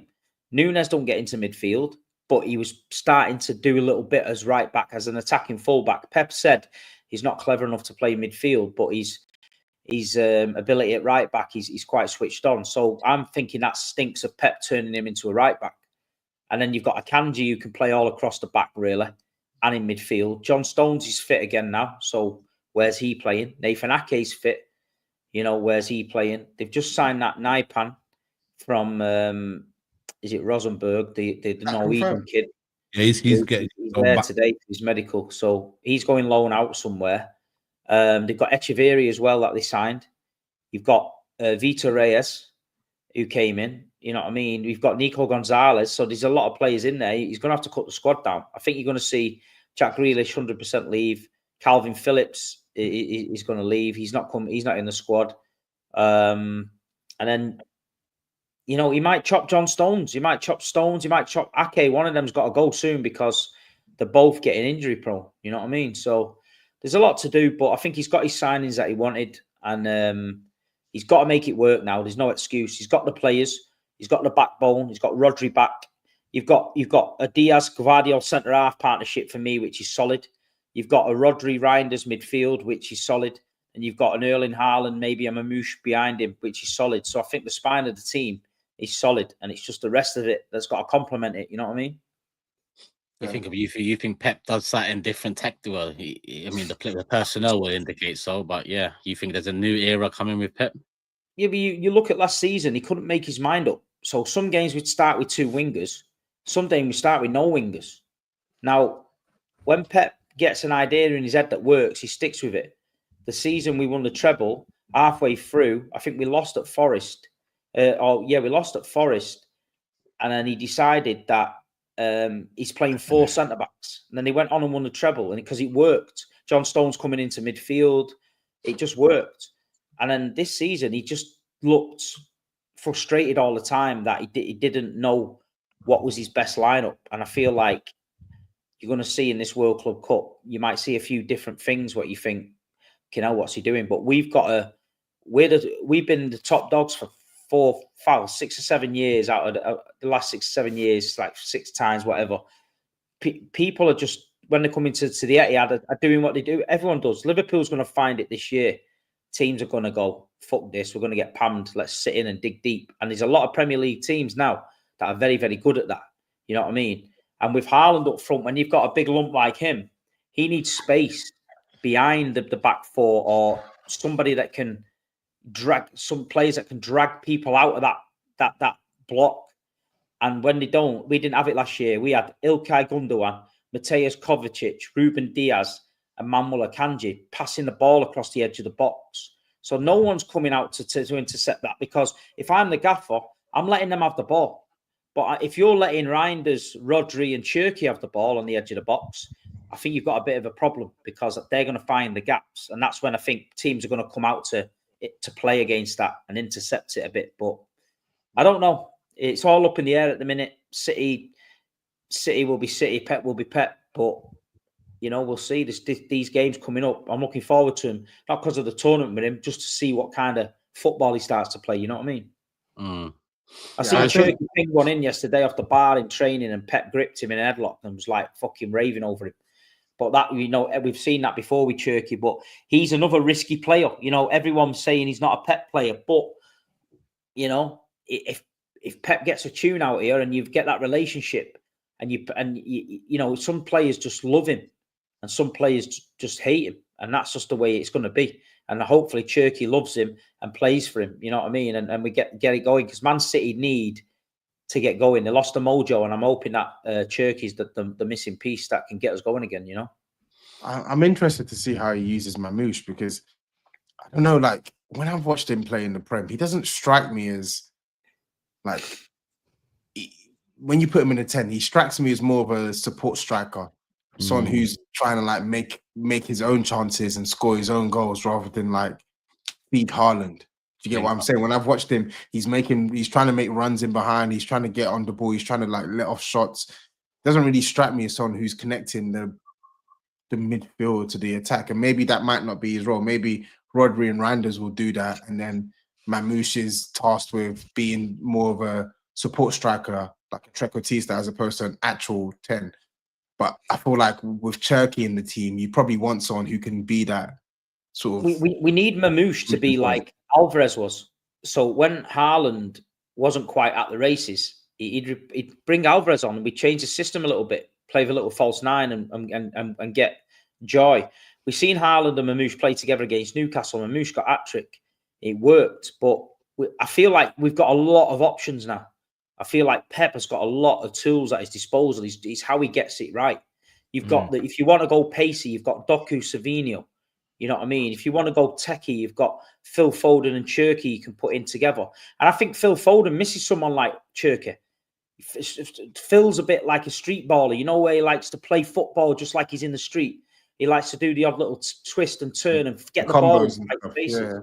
And if you've got Ryan Cherki who can feed it into a tight gap for Foden, he's better when he's under pressure in a gap to twist out of it and get his shot off. I think that helps us. If you've got a Gundogan or a Kovacic who are going, I'm not confident enough to play in that gap, so I'm going to go safe to the side. Phil Foden's anonymous. He might as well not play. So I'm hoping not only can Cherki get the team going, but he can bring it out the best in Foden. But there's one massive difference that people need to realise. Rodri's back. And it's not just like, such a body's back. It's fucking Rodri. And everything around that Man City team that we've done in the last few years has been built around Rodri. So he's back, strong, looking the part. You watch Man City tomorrow, Wednesday night, and you'll just see straight away when he come on near the end of the season, it was like a breath of fresh air just seeing him there. So Honestly, I'm more interested to see what he does off the ball, because I don't think Nori is great defensively. So I'm interested to see who's going to balance that out right back. Maybe that's why it is a Kanji on the right back, or someone that's going to be maybe more tucked in. And then what is he going to do with Cherki? Because on the ball, Cherki's just a magician. But then off the ball, you're not getting the same intensity in the press that you probably are used to. So if he's playing out wide, can you trust him to track his fullback? If he's playing the 10, is he going to counter press? This is something that's very interesting, because Pep always wants a press. He always wants a strong press. That's why he turfed Aguero out at the end. So I'm just interested to see if he's going to force him to do it, or if he's going to say, you know what, you don't need to do it. We're going to just look after you. I don't know. He's not good at it, Cherki. You've seen him. We've all watched him. He's not good at it. But are Rodri and Reinders going to be the man? Is it going to be these two are going to be the energy in the midfield? You play your football. Sometimes, you know, we've had David Silva in midfield at times who wasn't the best at pressing, but the rest of the boys looked after him and they did the work. And sometimes in a team, you need the grafters to do the donkey work, and you need the players to just make the difference. And I feel like with Cherki, that's it. He's a difference maker. But it's whether Pep is going to allow that, like you said. But I'm looking forward to it. And it's a new era. Hugo Viana's come in, and he's stamped his authority down. We've signed some good young kids as well. And yeah, man, the business, I've got to rate it. You know, people give Man City stick over the years for buying big signings. People got to give them credit for finding the bargains out there. You know what I mean? So only time will tell. You know, WIRTZ was the signing I wanted.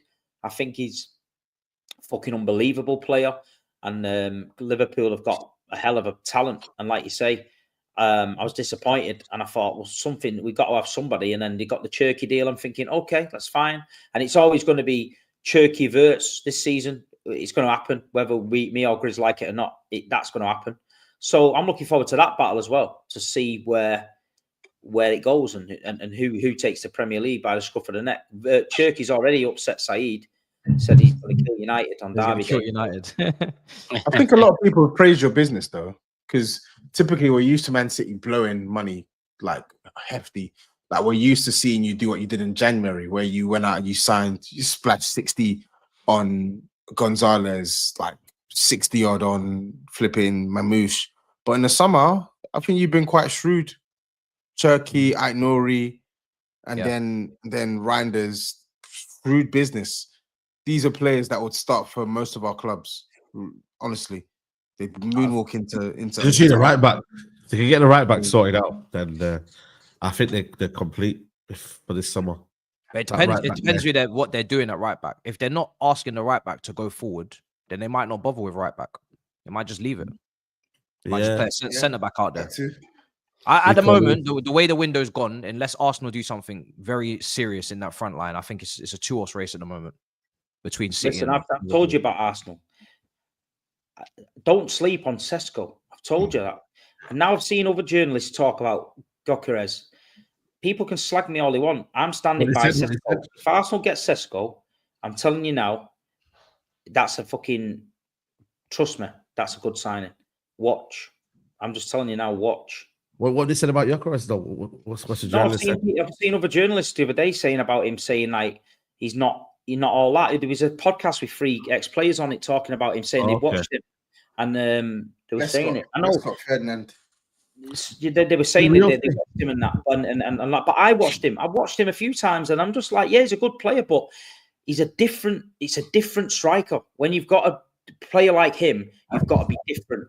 There's going to be games where in the Premier League, them defenders love them strikers. I'm telling you now, they love them strikers. They pass them on, sit up and ŠEŠKO is a handful for me. But we'll see. Like we say, we'll see. Time will tell. But that's how many goals do you think ŠEŠKO gets in his debut season at Arsenal?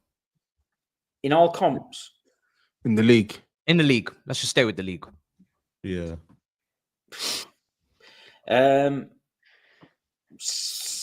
16, 17.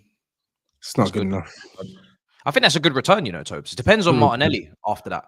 No, but good enough for a 22-year-old first year is different to good enough for where we are. I don't mind Šeško. I think he's got potential. I think if GYÖKERES comes in, everyone's demanding straight away 25 goals. They're demanding it. They're demanding it because of his record. That's why everyone's blinded by his record. So we can't come to the Premier League and give him slack and say, "Oh, well, it's the Premier League. He can only get 15." He's blinded by the fucking this, that, and the other. Everyone's just looking at his record. And his record's fantastic, by the way. But I'm not blinded by that record. I think Šeško's got the bigger ceiling, the better potential. Technically wise, Šeško is better than him. I'm telling you now. I've seen Šeško do things, little things, and people can laugh. But Arsenal are not that far away from winning the league, and Arteta's not that. So he's looked at his team, and he needs a player that can complement his style of play. And I feel that's why he's gone for Šeško. You know, we look at it and go, goal. Šeško's a prospect though. Like, I could see Kai Havertz. If Kai Havertz stayed fit for a season, as much as he stinks, I don't think he stinks, but I could see him getting 14, 15 league goals for Arsenal. The amount of chances they create in that team, you should be getting those numbers. It's more the fact, like, Šeško, for me, he does look good. He's young. I think they can play together, you know. But it's like, I know this is going to sound mad, and I don't know how Turkish feels about it, or Arsenal fans feel about it. But I think they can play together. How? That's dead. There's no chance they're playing together. No chance. The system. I just don't think Havertz can lead a Premier League. Well, I think he's crap. Just what it is. I feel like look at you trying to be all diplomatic. You're trying to skirt around it. He's crap. Just no, say I'm it. No. But I don't see. I'm not one of these. Because I used to rate Havertz at doesn't matter. Man thinks he's That's on like Supersport, man. Bloody hell. Everyone used to rate him. I'm saying. I think he's been misprofiled. What is he? I don't know. No,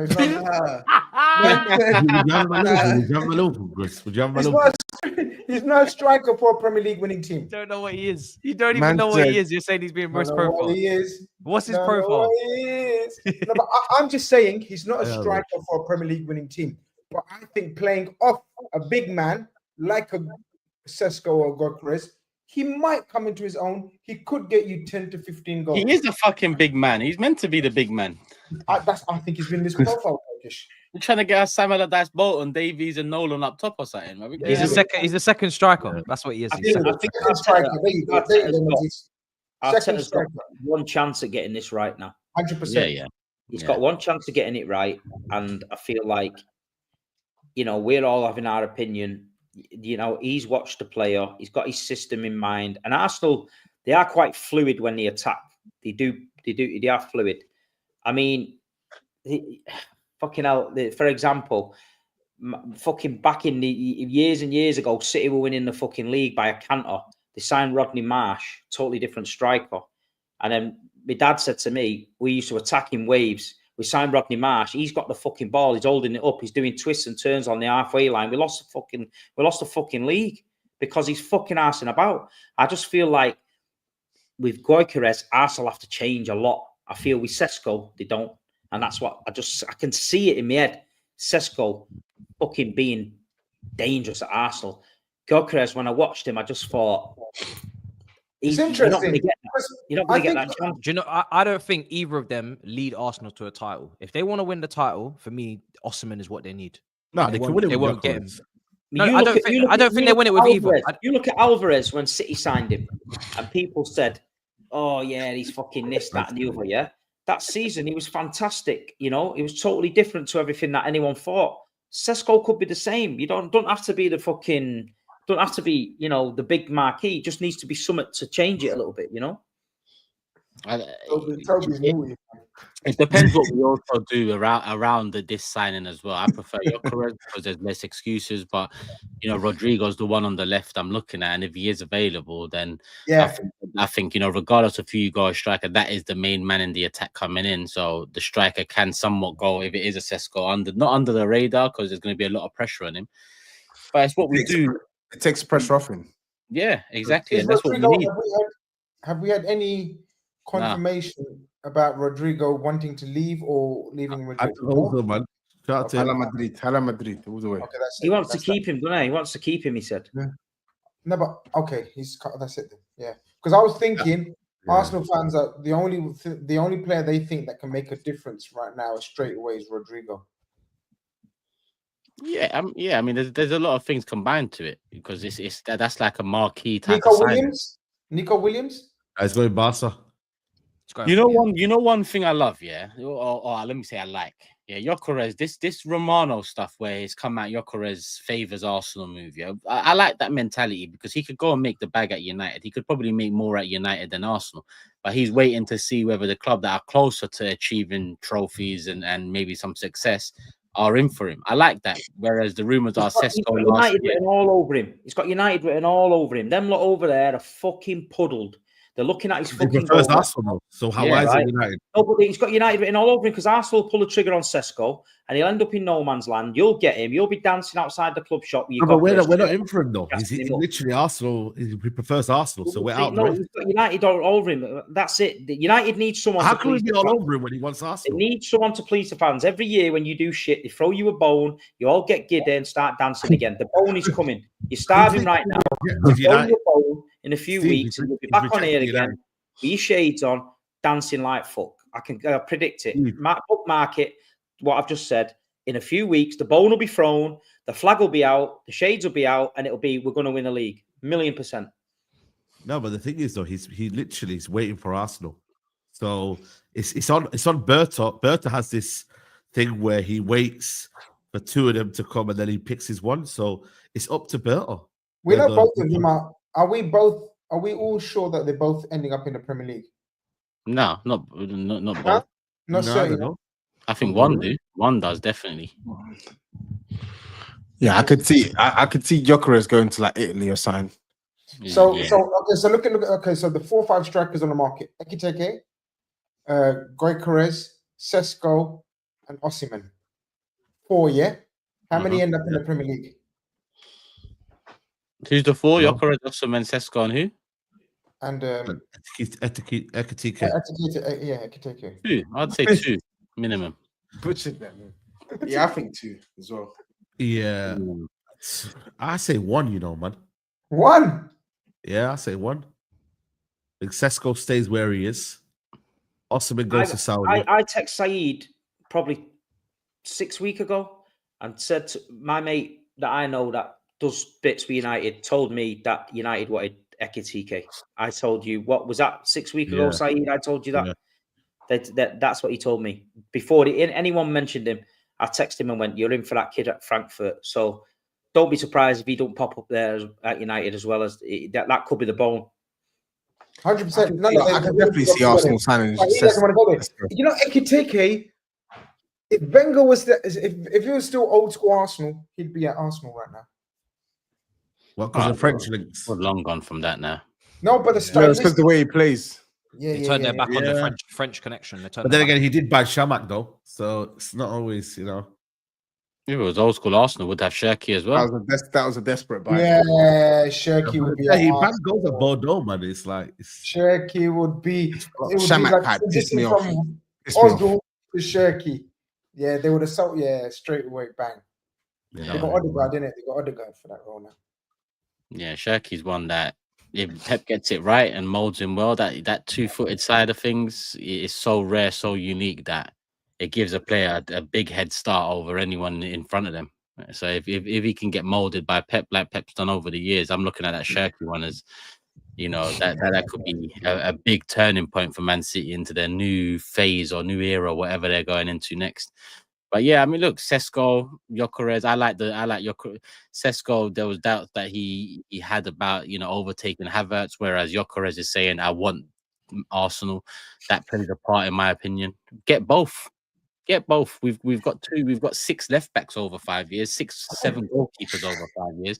Why not just get 2 strikers? With Lacazette, we signed 2 strikers in 6 months. It didn't work out for us because the aim was getting Champions League. The same Turkish. The two same. But get ŠEŠKO and Gyökeres then, because the idea is that in the next 12 months, in my opinion, you phase out Jesus and Havertz. So you replace those 2 preemptively. You half the wage bill in a year because they should be gone, because you can't have a bench player on 275 a week and Jesus 2 ACLs now. He's Wow. finished. So Finished. so why not get both? Yeah. Why not? But I know what it is anyway. They won't be both. And aside from that, I mean, Kepa, 5 mil. What else have Arsenal? Right. Like, what's that Kepa move about? Anyone? Bro, it's Chelsea and Arsenal link up, man. They do it every year, man. It's be got to be honest, one What does player. that mean? What does that mean? That They means exchange one player every year, bro. That's what He's they got a do. goalkeeper for 5 mil. He's a good Yeah, it's not goalkeeper. the. No, But but it might back not up- make sense. It might not make sense for him, Steve, as well. Exactly. For him, it's disappointing because he's had It a don't good make season sense. for Bournemouth and he's played first team football. Yeah, He's a first team keeper, really. But I mean, I don't he know. knows Raya's number one. They're not dropping. Yeah. He's not dropping Raya. Yeah, but then come on, bro. You're playing Champions League. I don't know football. why he's so. What do you mean? Come on, bro. And hold on a minute. Let's look at the other side of it. He plays Champions League football.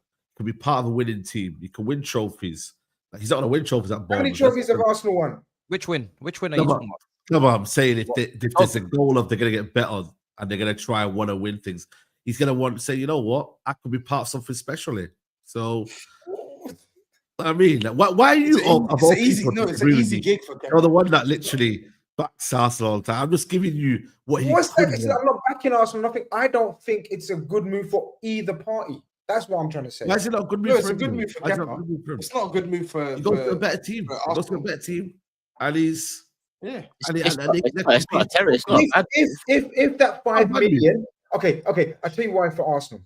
Because and I don't know, I haven't studied or I haven't read enough about Arsenal's finances and monies, but if they're not pursuing certain targets and certain positions because they've overspent in the last 18 months or whatever, and they've gone and dished out 5 million on a goalkeeper that they're not going to utilize except cuts, I think is a bad move if that's the case. But if they're flush with money and they're going to go and get their first choice attacker and a first choice wide man or wherever they need, a striker and a wide man, then fair enough. I'll hold my hands up.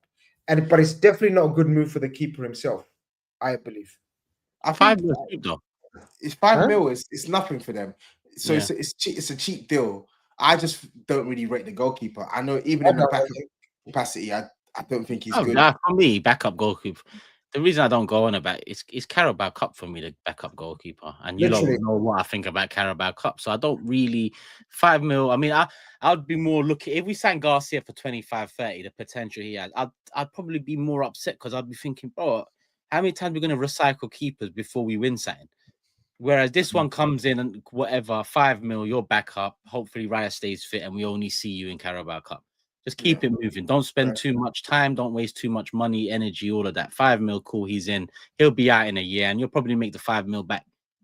That's how I see that move. There's nothing, but I don't like how people putting it in lists already of our transfer window, acting like it's a great deal. I mean, let's leave it at a list. Backup goalkeeper is not one of the, the main priorities we need. Even though we need one. I would have been all right with Setford going in as backup keeper, if I'm honest with you, because Carabao Cup is all I really look at backup keepers for. So You want the Carabao Cup in the end, though. Then I want it. Well, when you're in the semi-final, you want it because you're 2 games away from winning it. But like you don't plan the season saying, all right, this is, that's the one that if it happens, it happens. Yeah. So All you right, want it there. you shut up over there and have another drink, man. The fucking community is worried about you, and you're you still come out with your nonsense every half an hour. He's alive, people. Don't worry, he's good. All right, let me go into some super chats. Dev says Arteta's got 0 talent ID, waiting for Williams, only for Williams to snub us and let real ballers walk like Doué, Kvaratskhelia, Marmoush, Cherki, Elise. Arteta out. That one came in quite early on by Dev.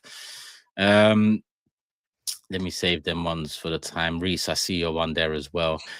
Steve, a few words about City's ticket price cut and the fan group lawsuit filed against City today. Saw in TalkSport. Is it going too far from the fan group? No, they've cut the prices down now. So the prices are between £30 and £60, which they was up to 92. So it's doing its job. There's just a bit of beef going on there. The club have backed down massively. They've released new season tickets. They've done all sorts. It's just there's a little bit of niggle going on between them, but it's only positive news from the club that the ticket prices are being made more affordable. So that's what we wanted. It proves that the protest works if you do it properly. You know what I mean? And not smash the gaff up and shit, just fucking make it be seen. And it's one of them things, you know, you'll never please everybody. There's always people going to fucking moan. You know, I feel like the club where they are now are right. And I think we're at a nice standoff, and I think we should leave it there. But there's other people who want more. So we'll have to see. Scat Pack says, Steve, if us fans start watching other leagues, it has a negative effect on the Premier League. We are just fans born on the other side of the pond. Always love. Yeah, that's. Listen, the guy said we was entitled, you know, taking everything for granted, and I just made a point that we don't take it for granted. We support our team. We go week in, week out. We're not taking it for granted. That's just what we do.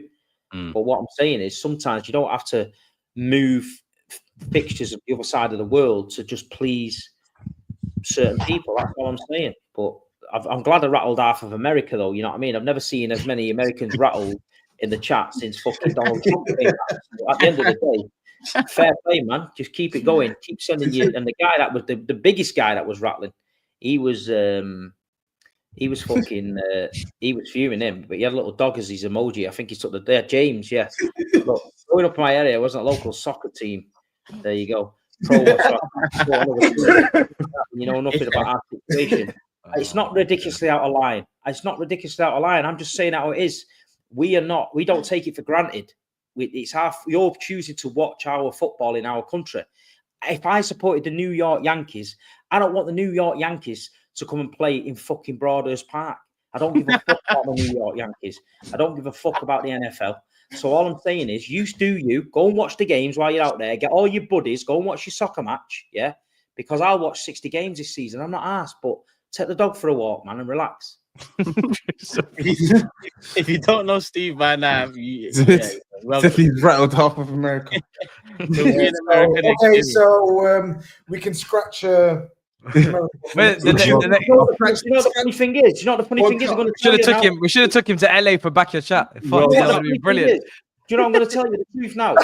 The Chicago Supporters Club and the Columbus Supporters Club and the Philadelphia Supporters Club all meet us every Champions League game. They fly to wherever we're playing, and they hang about with us. They chill with us.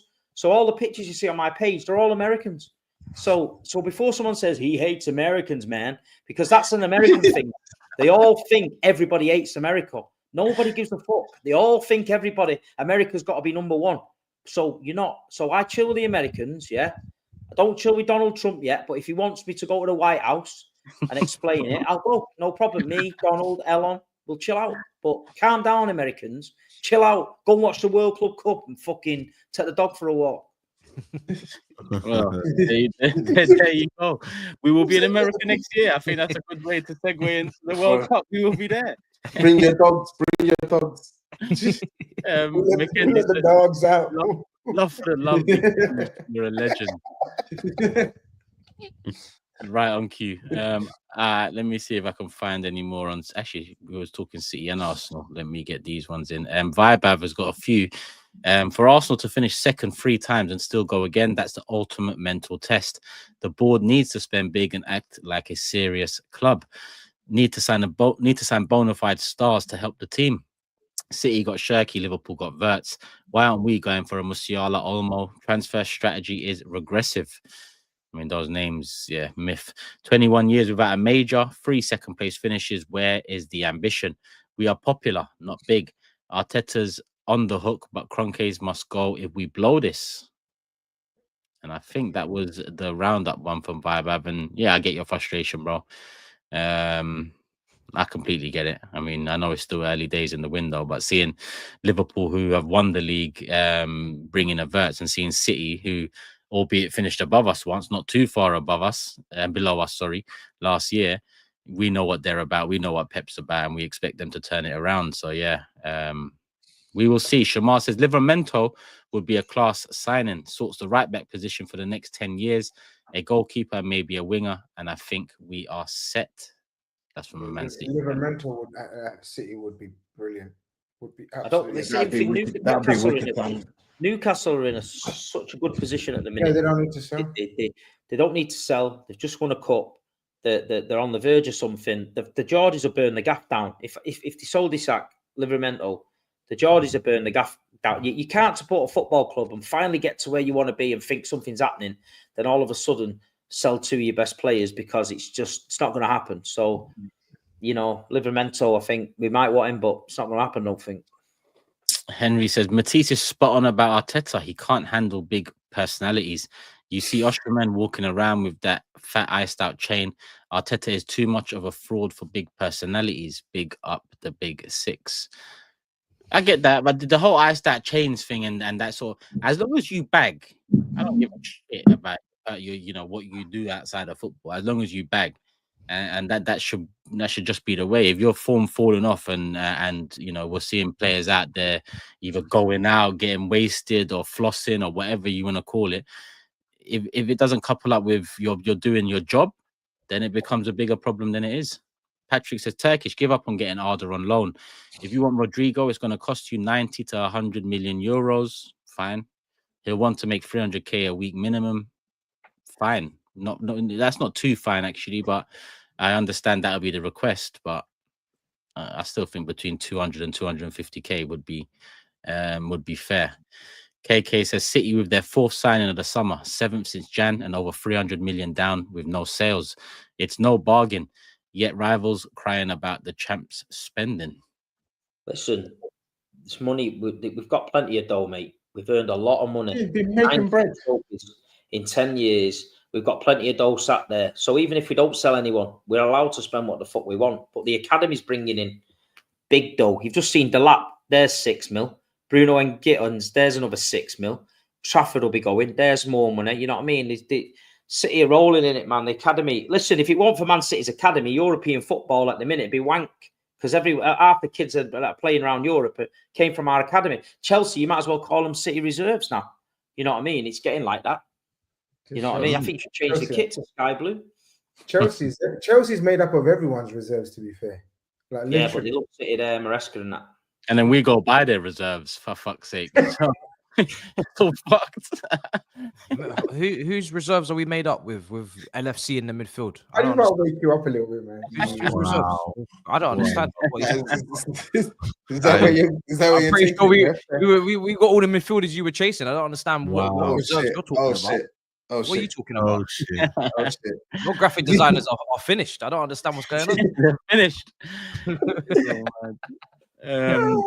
Just checking Matisse is awake. Just checking Matisse. Yeah, just checking, man. Just checking. Yeah, Mr. BP, right. Years now you haven't changed your name, bro. Please, bro. BP says, can't tell whether Steve's trying to gaslight us about ŠEŠKO or not, but 17 in his first year would be a decent return and might just be enough. Nah, I've put my neck on the chopping block in it, so we'll see. We'll see. I've said it about players before. He's shit. He's not fucking good. I've told you about him, Squirtsy and Hoyland and all that. So I was right. Told you about Van der Beek and they all fucking laughed. They all got gassed. Now I'm telling you, ŠEŠKO's a player. So we'll see. End of the season. Van der Beek is crazy. Van der Beek, they're calling me a fucking gun. He's better than Gundogan. This is the level of shit I'm talking about on here. You know what I'm saying?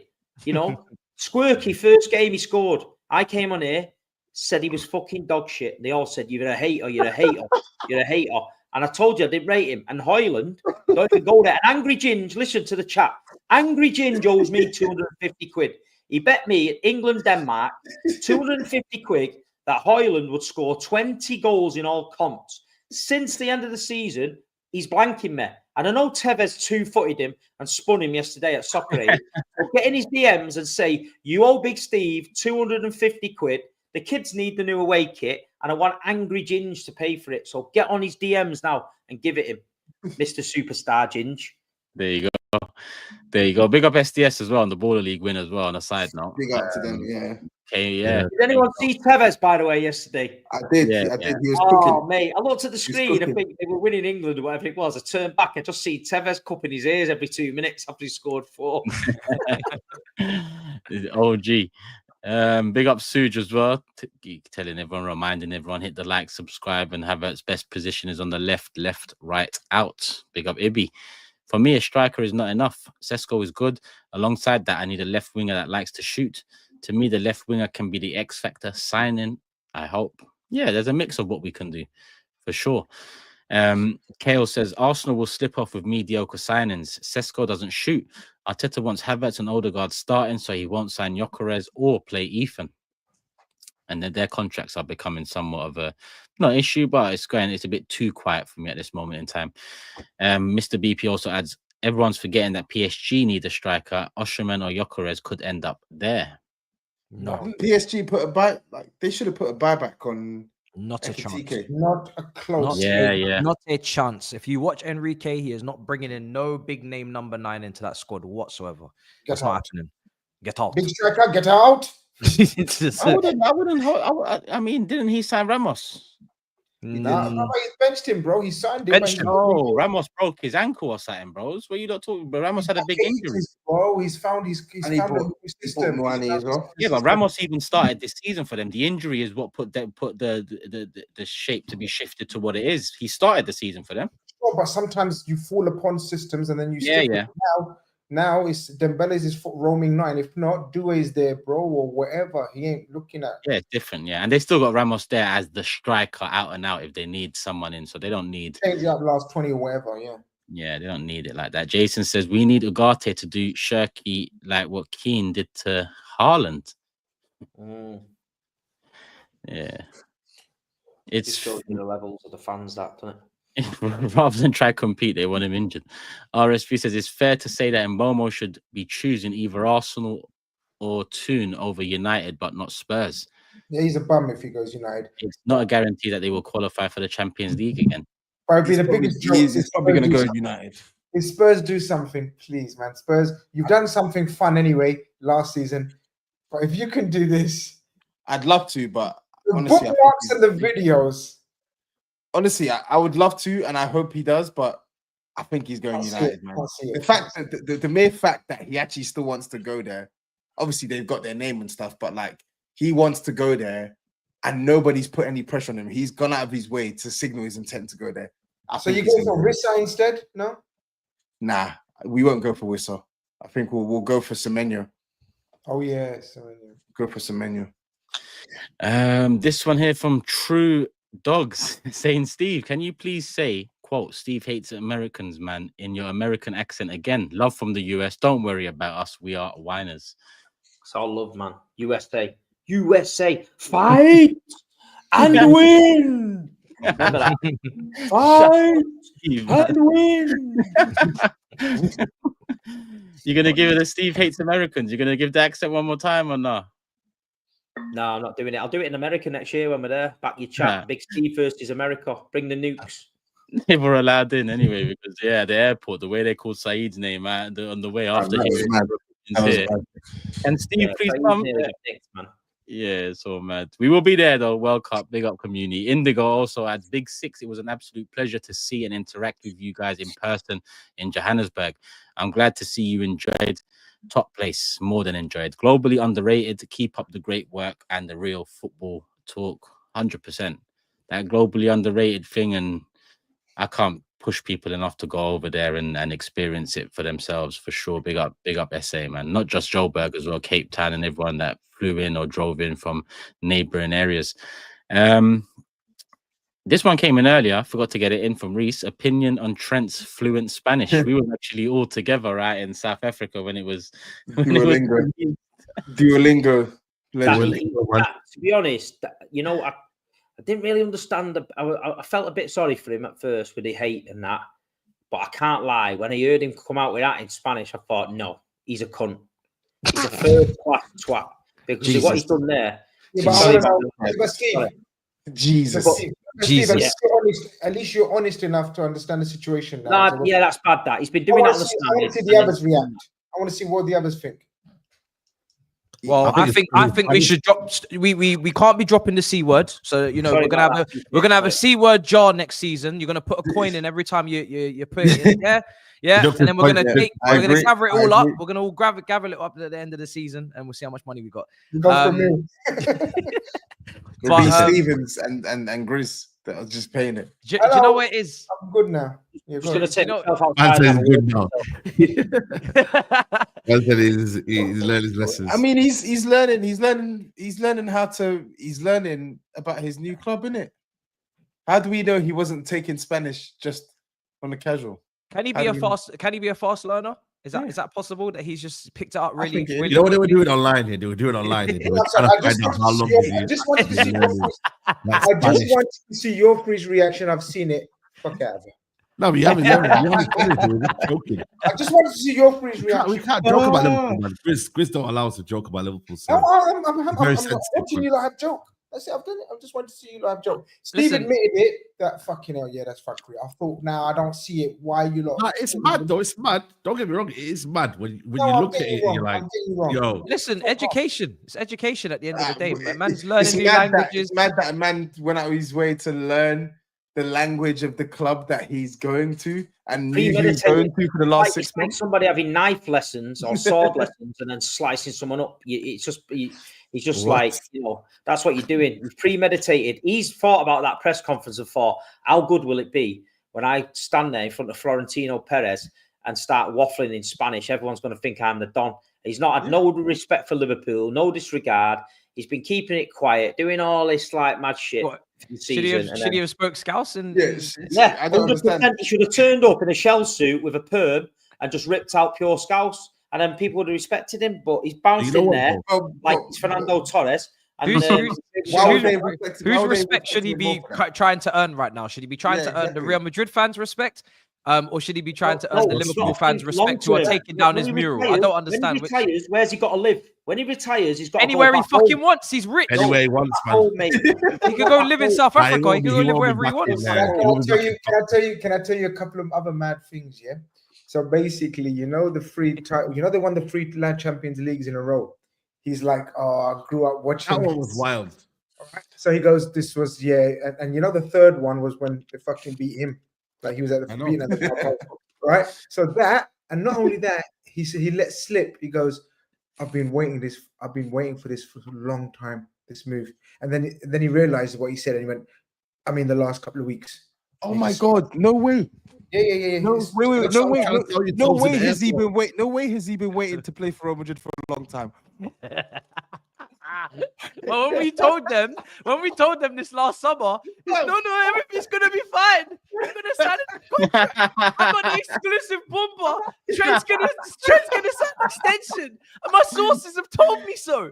And Now my man suddenly- was now- learning now- Spanish the whole Also, time. Aye. the whole time, man was learning Can't lie, man. hola, This is hola, you amigo, say yourself, and man. all sorts. Yeah, mad.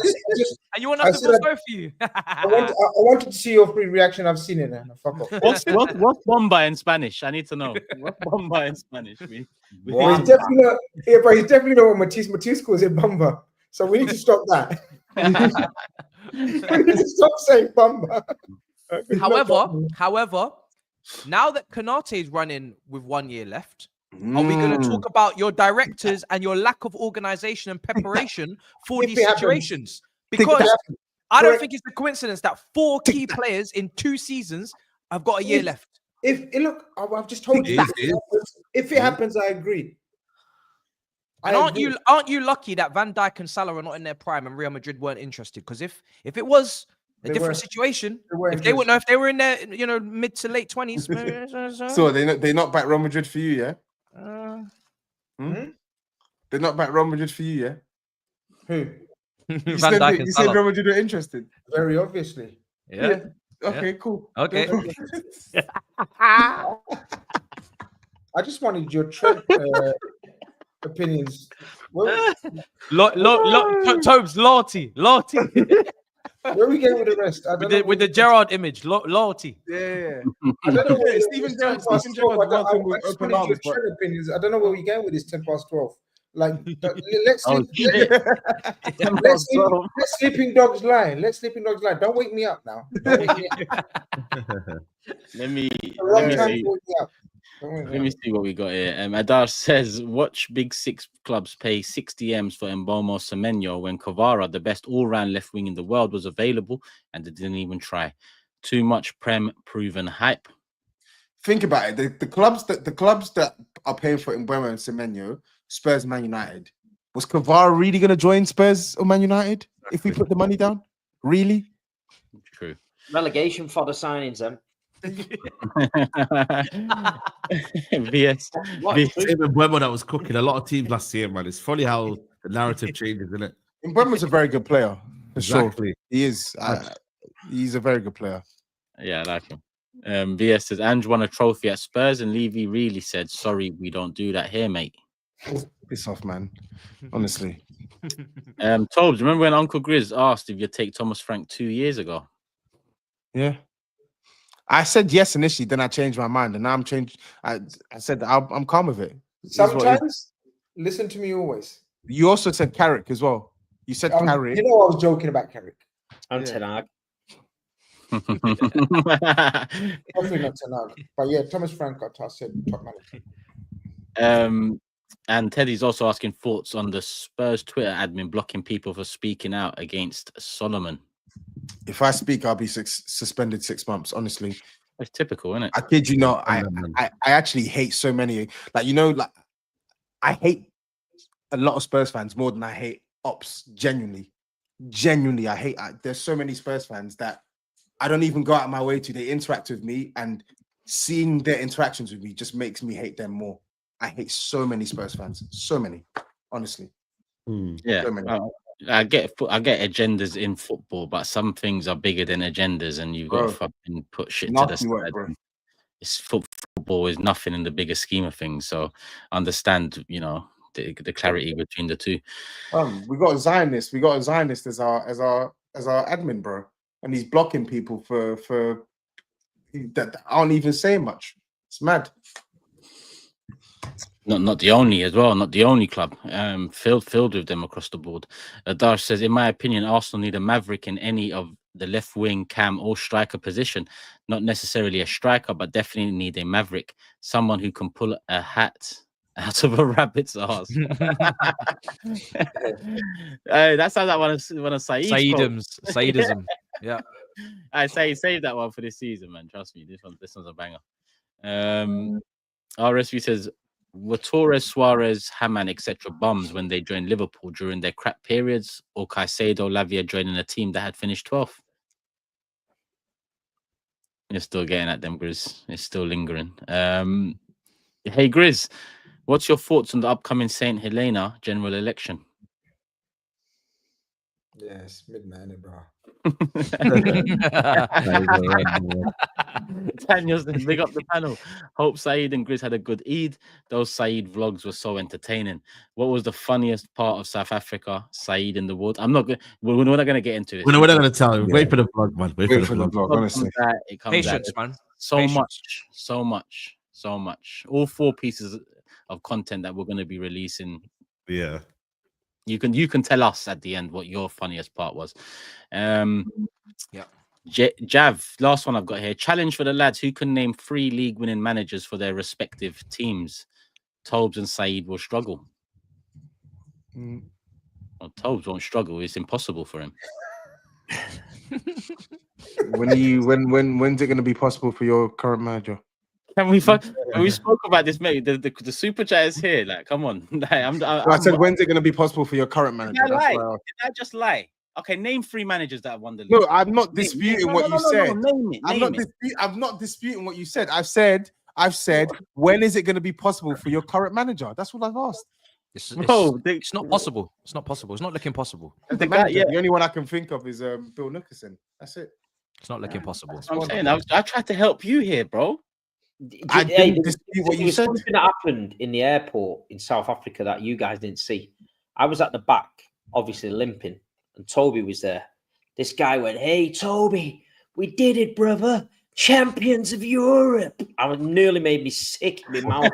And him and this guy were having this big, like, "Yeah, man, high fiving and that." And I was like, "Champions of Europe. What the fuck is going on?" But I let it slide because I was in pain, man. But it was made me sick, man. Made me sick. Oh my god! But you know, he did get to sing "Champions of Europe." You'll never sing that, so it was great. Can we sing it one more time? You never sing that. You never sing that. Champions of Europe. You'll never sing that. Anyway, anyway, why would SAEED struggle though? Oh. I don't know why he put me in there. Like, what's he? What's He trying to just say? he said Saeed is just struggling. Most of United Generally teams, just struggle. I do think the most came You're on thinking about because we're finishing 15th, Saeed's and lifetime. we're just This is what happens when you finish 15th, but you just don't even get valued anymore now. Just like That's the last super chat. I think we've covered pretty much everything. I think the only thing we didn't get is TOBS' thoughts on Frank. But I guess once that's confirmed, we can kind of we can get that maybe We'll talk about it next episode though. next Monday. Let's see what links are coming through with players and whatnot. Maybe an update in Mbomo as well. I mean, out of you two, who's more confident about getting Mbomo?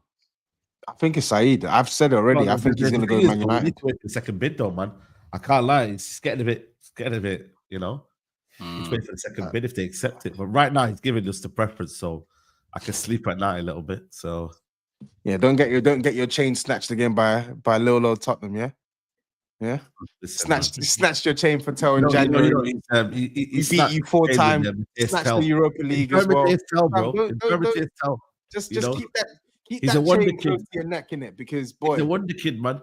Don't worry, man. I got plenty of chains, man. Are you yeah, happy? that's what I'm saying. Keep that chain close to your neck because you never know. Yes, you're in pole position, but you never know. Man United, you might just Man United the situation, and we'll just come in there. We'll just snatch that chain off. Yeah. Are you happy with Tel? Yeah, you happy with Tel? No. I've got mixed views on Tel. I like him. I think he's a good player. Not Tel, man. I wouldn't have if it was me personally. I would have gone for someone with a bit more experience. And experience doesn't mean 28, 29. It's like maybe someone 22, 23 who's already given you maybe 2-3 seasons, double figures. But he signed. I like him. So let's see what we can do, man. He's a good player. Shit signing. He should have slapped on an extra 30 for Eze, man. I don't know what's going on. Yeah, boy, that would have been my preferred. I wanted. You saw my tweet, right? And you lot were laughing in the comments. I said Eze and Mbeumo. That would have been my preferred, but that's not Tottenham's preferred. So, but you've got a good manager though that can improve players. So let's see. We do. At the very least, we've got Tel working under a manager who actually gets the best out of his attackers. So let's see. So. Cool. On that note, let's get this one in. Ennis says challenge for the lads who can name 3. Oh, okay. Okay. And your name is Turkish as well. You're the lowest of low. You're the lowest of low. We should disown you. You shouldn't be allowed to get put back in the country. It's always your own, innit, Turkish? It's always your own, innit? I mean, you know, you can't win, can you? It's always your own. It's always your own. That's lovely. That's lovely. All right.